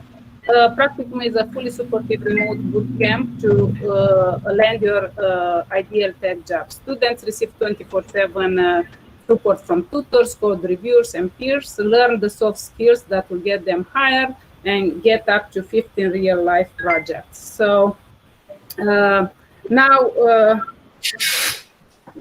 we will have few announcements before we go to close the raffle. So next is Daniel. Oh, it's me again. Okay. Thank you, everybody. So we kind of randomly met. Now, after COVID, you can go anywhere in the world, and I love this group you're doing. So I want to invite you to join a Serverless Toronto user group. It's a cloud agnostic. It just, we believe to manage services, other people's API, and simplification of the IT. That's why our motto is home of less IT mess. And 2 upcoming events that we have, which are now virtual. Like the first one, I've been planning like since the PyCon Canada, where I met the book author. He's from Montreal, and he's also Manning author. So you can don't get his book right now, because he's going to be giving, I think, 6 books of his own for the meetup on 25th. And what's the beautiful thing about PySpark? It sounds niche, but it's an engine under the hood of AWS Glue and also Dataproc in GCP. So whichever cloud you do, and if you want to go deep, you will need to learn something about PySpark. And it's a Python kind of base. And another thing is, like, when this COVID started, we all experienced so much waiting time on the phone. Phone lines were dying. Like, I just got so frustrated with this, and I worked with the Twilio, and I invited the engineers to explain how a legacy contact center can scale into the cloud. And they're going to show how to build simple IVRs in the cloud. They're going to show how to build like AI-based IVRs as well, using like chatbots. And also they're going to show networking, how you can extend using SIP headers, connectivity from the legacy sites into the cloud. So we just want to help businesses if they're downsizing. If you learn this, you will be probably able to get jobs and stay there to help them scale their telecommunications. So that's it. It's all serverless managed services. There are people asking if you can share the links that you was talking about. Yes. So you see, you will go to the serverlesstoronto.org. If you go back to the slide. Go back to the slide. Oh, sorry. Serverlesstoronto.org is a domain that will take you to Meetup page. And if you see events, these links are clickable, but like not here. So serverlesstoronto.org will take you to meetups, and then you will sign up there. And please join us. I'm trying to grow the community now that we are virtual. It took me 2.5 years to get to almost 1,500 members. Now, with your help and the online, I hope I will be able to match 2,000 membership like you have. So. Okay, next, are you ready, Vishal? Yes. Oh, okay. Yeah, I'm here again. Thank you, everyone, for staying till today. And if anyone is still interested to continue your cloud learning and interested in machine learning ops, which is ML ops, which is a new thing in cloud, feel free to join us using the link. I'm also posting it in the chat. You'll also get access to free quick labs for 30 days, which we have been talking about. So you can practice all your labs, which are the labs that you want. And we will also have a chance to get our questions answered from Google speaker, which is Vivin. He has been customer engineer with Google, and he has experience in cloud from the past 10 years. We also have a surprise raffle and also a few JetBrains licenses to give away on that day. Just make sure to join us. Thank you. Thank you. Anna, are you ready? Thank you, Linda. I'm ready. Very happy to be here. My name is Anna. I represent GDG New York today. I'm here to issue a call for volunteers. My colleague Ralph and I have started helping the Foundation Positive Planet, which addresses very important issue today to help the most vulnerable start a business. The foundation has been around for 20 years, and the founder is a very famous European economist, Jacques Attali. Now the foundation is launching in the US, and we'll have local projects, again, helping unemployed with financing, with training. And we need to start getting funds and donors. And here's your chance to contribute. Please help us donate a few hours. You have a chance to work on web development, marketing, strategic planning, whatever your passion is. What does it have to be Google Cloud? The head of the foundation and the chairwoman of the board of directors is Ingrid Gonzalez. She's a Google Cloud executive here in New York, so she's putting together a team, and you get to work with her. And what we're doing is, of course, hosted in Google Cloud. We need to figure out a way to accept donations and start launching this a super important business and cause. I will post my email and LinkedIn info in the chat, but any of the GDG NYC channels are also appropriate. And thank you very much for the opportunity, and I love seeing here everyone today. Thank you so much, everybody. And we are having other events coming up, so please, everybody, go to your GDG's groups and RSPV, and you will get a chance to. We have a big event coming up, which is 1 second, if I can get it quickly. Otherwise, soon we will close our. There is the Flutter Day, if anyone is interested, and we have this online rapid prototyping with Flutter and Firebase. And we will have also, this is a big event with other GDGs organized, where we will have Paul Reeds from Google talking for us. So if anyone is interested, most of our GDGs are already collaborating, and they publish in their meetup, and you can go and join us. So, hey, Linda, can I ask you a question? Yeah. Hey, so I missed yesterday's, the machine learning infrastructure in Google Cloud. So if I miss any of this talk, where can I find on the YouTube or anywhere? If you go in the Slack, if you join tomorrow, we will give you more insights about it.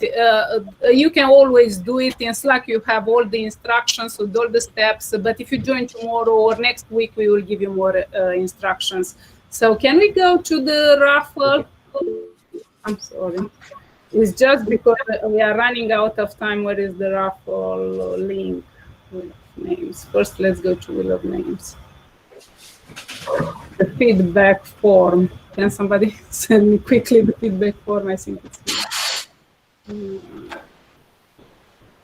Yes, if you haven't filled out that form, do it now. We can add your name in as we go if it's missing. If you win once, you will be removed, and you will only win once. So your name is taken out after you have been a winner. So can we close the raffle, the form? We have 161 answers. I think I will go for it, and we will see what.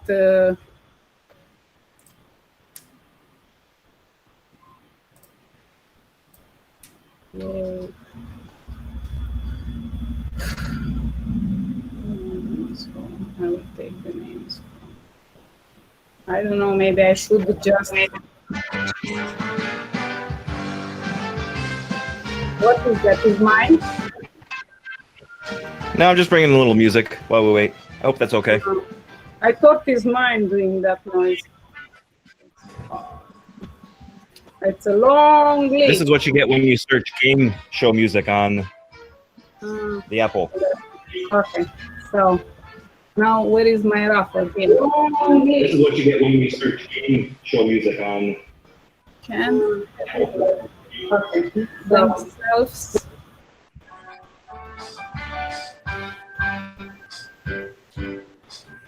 Oh, I never saw the wheels. Oh, so many names.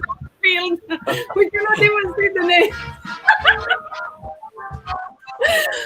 So, can we take the noise, please? The noise, the background noise I cannot hear, please. That's chat playing the music. Kat, can you take the noise, please? Yep, it's down. Can you? Okay. Are you hitting the button? So we will start to raffle. John, can you tell us for what we raffle in order? And Yeah. And I have only one question. If you already have, let's say, dance course, and you don't have nobody to give it, you can give it to somebody in attendance as a gift, or you can say that you want to pass it, and we will take you from the raffle, or we leave you in the raffle, and we'll give your prize to somebody else. But only if you have the book or something. I have most of it, so and I'm not in the raffle. Okay, so John, please. Yeah. So like I said, we have 10 prizes today: 5 Manning, 3 Udemy, and let's go with one of the Manning prize winners first. Okay.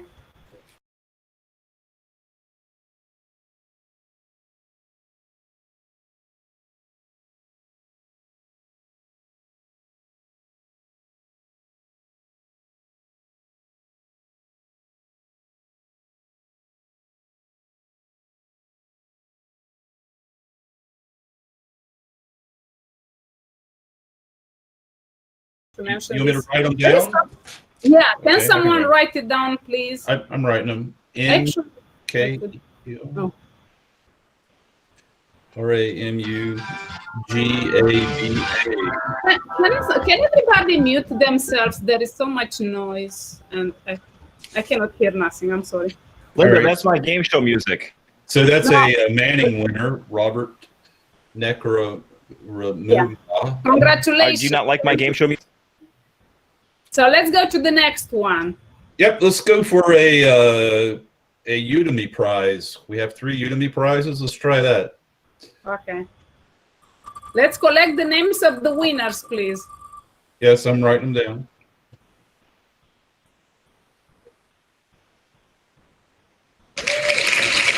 Lawrence Louis. Excellent. We have a winner. Lawrence Louis gets a Udemy prize. Congratulations, Lawrence. Let's do a Yandex scholarship. Okay, I will shuffle a little bit. Anyways, we cannot even see the names, but that's okay.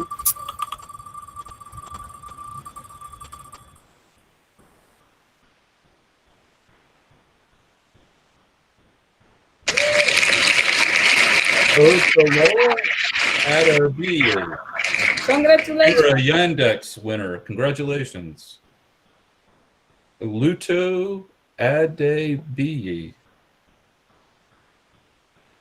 Okay, can I remove it? Next. Yes, ma'am. All right, let's go for a Manning winner. Manning Publications. Here we go.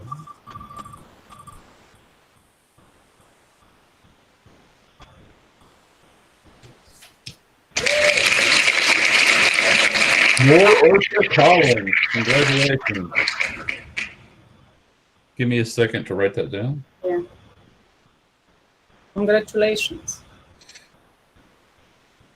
Manning Publications winner. Congratulations. Next. For a, we have 2 prizes left in Udemy. Let's try Udemy. Yeah.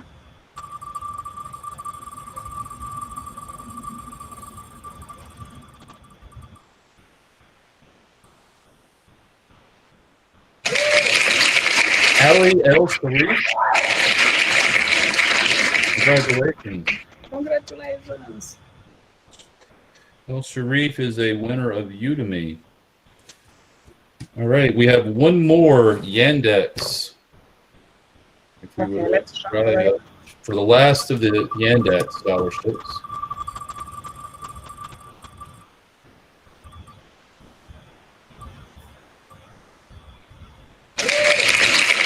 Gideon Omani Dan, congratulations, Gideon.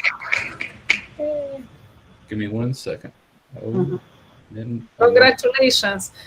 I'm cheering for you, but in silence.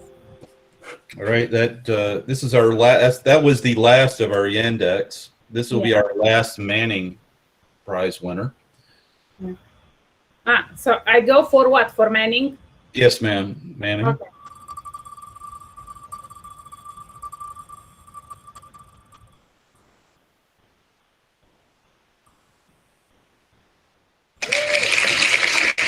Raju and Ganeshwaran, congratulations. Raj, you are a winner of a Manning publication. Give me 1 second. Yoo-hoo. All the winners are writing in chat. Yoo-hoo. That's it. All right, we have 2, pardon me, we have 3 Udemy prizes left. Let's go for a Udemy prize. How many we have left? We have 3. 3 Udemy. I We think got we 1. gave only right? 3 So- Manning. Yeah, we have You've got total 3. How many we have left? You have 2 Manning Yeah, left. here, if you want to see. You have 2. You have 2 Udemys already. So you have, pardon me, you have 1 Udemy left. There you go. Okay, 1 Udemy. So we are raffling now for Udemy course? Yep, this is the last one of the Udemys. Okay.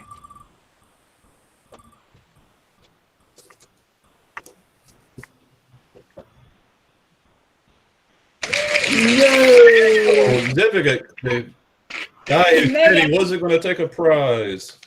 Daniel, do you have the course? Sorry, I don't need it.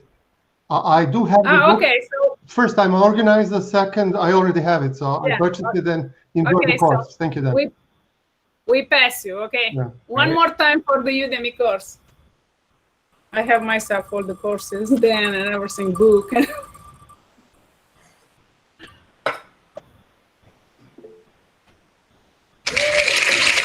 Joe Maldonado.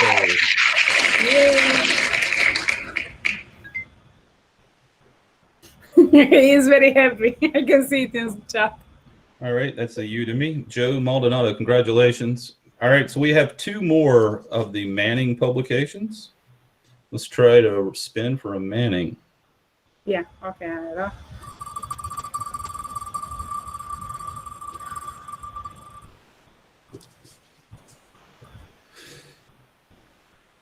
Everybody holding their breath.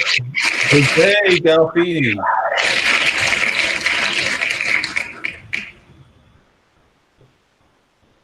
Congratulations, Jose. You are a Manning Publications winner. We have 1 more. This is it.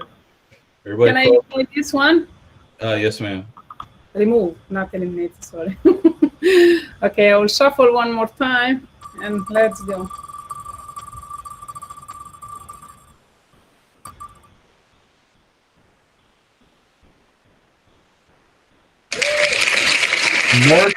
Marcio Sugar.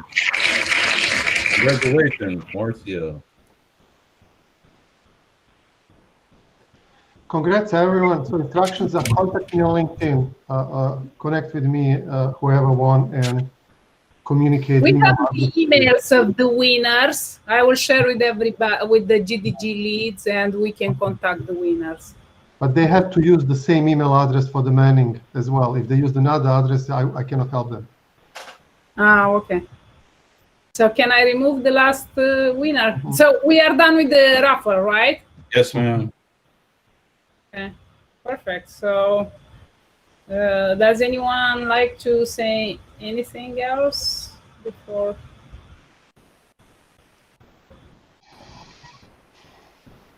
I would like, first of all, to thank everybody. It was very stressful today, and we had so many problems, but in the end, we got things to work. That was for our first experience with streaming, and we met for like 2 weeks through testing everything, and still we had problems today. So this doesn't mean nothing testing before.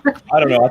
We met once for streaming on this. That was pretty rough. We'll know next time to practice more often. Yeah. But I think the people that were here probably had a good experience. If you were watching on the live stream, that might have been a little rougher. Yeah, we met like 5 go back. times. If you guys go back and watch the live stream, you'll see a very different experience where we've got glitching, we've got the microphone like cutting out, and so we definitely learned a lot. I'm glad you guys got to see the meet experience and not the live stream experience. We'll have to keep working on that one.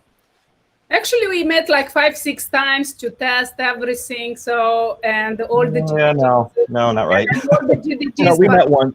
We tried once. all the GDG that participated. If we had met 5 times, we probably would have succeeded 100%.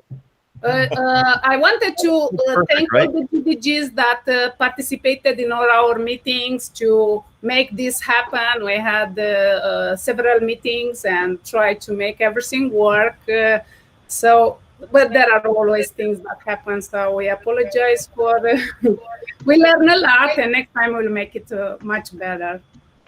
I hope you guys had as much fun as we did.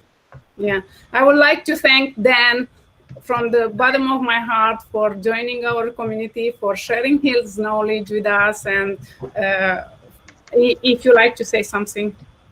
No, this was great. Thank you. I appreciate the opportunity. I really enjoyed this. I thought there were great questions. Help me understand better how to kind of do these kind of sessions. So, yeah, and just feel free to message me anytime. I'm always happy to help. If you're about to take the test or have other questions, just let me know. I think everybody got your message, so I think then it's pretty open for all of you. Thank you so much. All right. Yeah, thanks, Dan. Take care. So we're going to officially call this done. I've stopped the stream, and I'm going to stop the recording now. And so if people want to just sort of open up and chat amongst yourselves, that's fine. This is now an open forum. This is no longer the event. So we're not recording. Yeah, I would just like to say, yeah, thank you, Chad. So whoever is there, whoever is willing to show up on video, just to make sure we get connected better. We can take a screenshot of all awesome people with a video if you turn on your video. Yes, we have a virtual photograph. So if you want to show up on the video, we can take everyone, whoever is with the video. I think I know what you're saying. Yep, hold on one second here. Let me change my, well, this is the live streaming view, which you guys don't see anymore. Let's see here. You're hoping that we can see the grid view, is that right? I ended it when you says that you ended the stream. I ended it in my side, my end also. So when it's ended, it's ended. Mm-hmm. So yep, so we're all good. If anyone just wants to jump in and say hello, or if you want to keep texting, feel free. I will add about the winners. Only Rayesan has messaged me on LinkedIn so far. So I'm missing 4 more winners. Let's get this over with, guys, if you're still there. Yeah. Send me your email addresses and the courses you liked or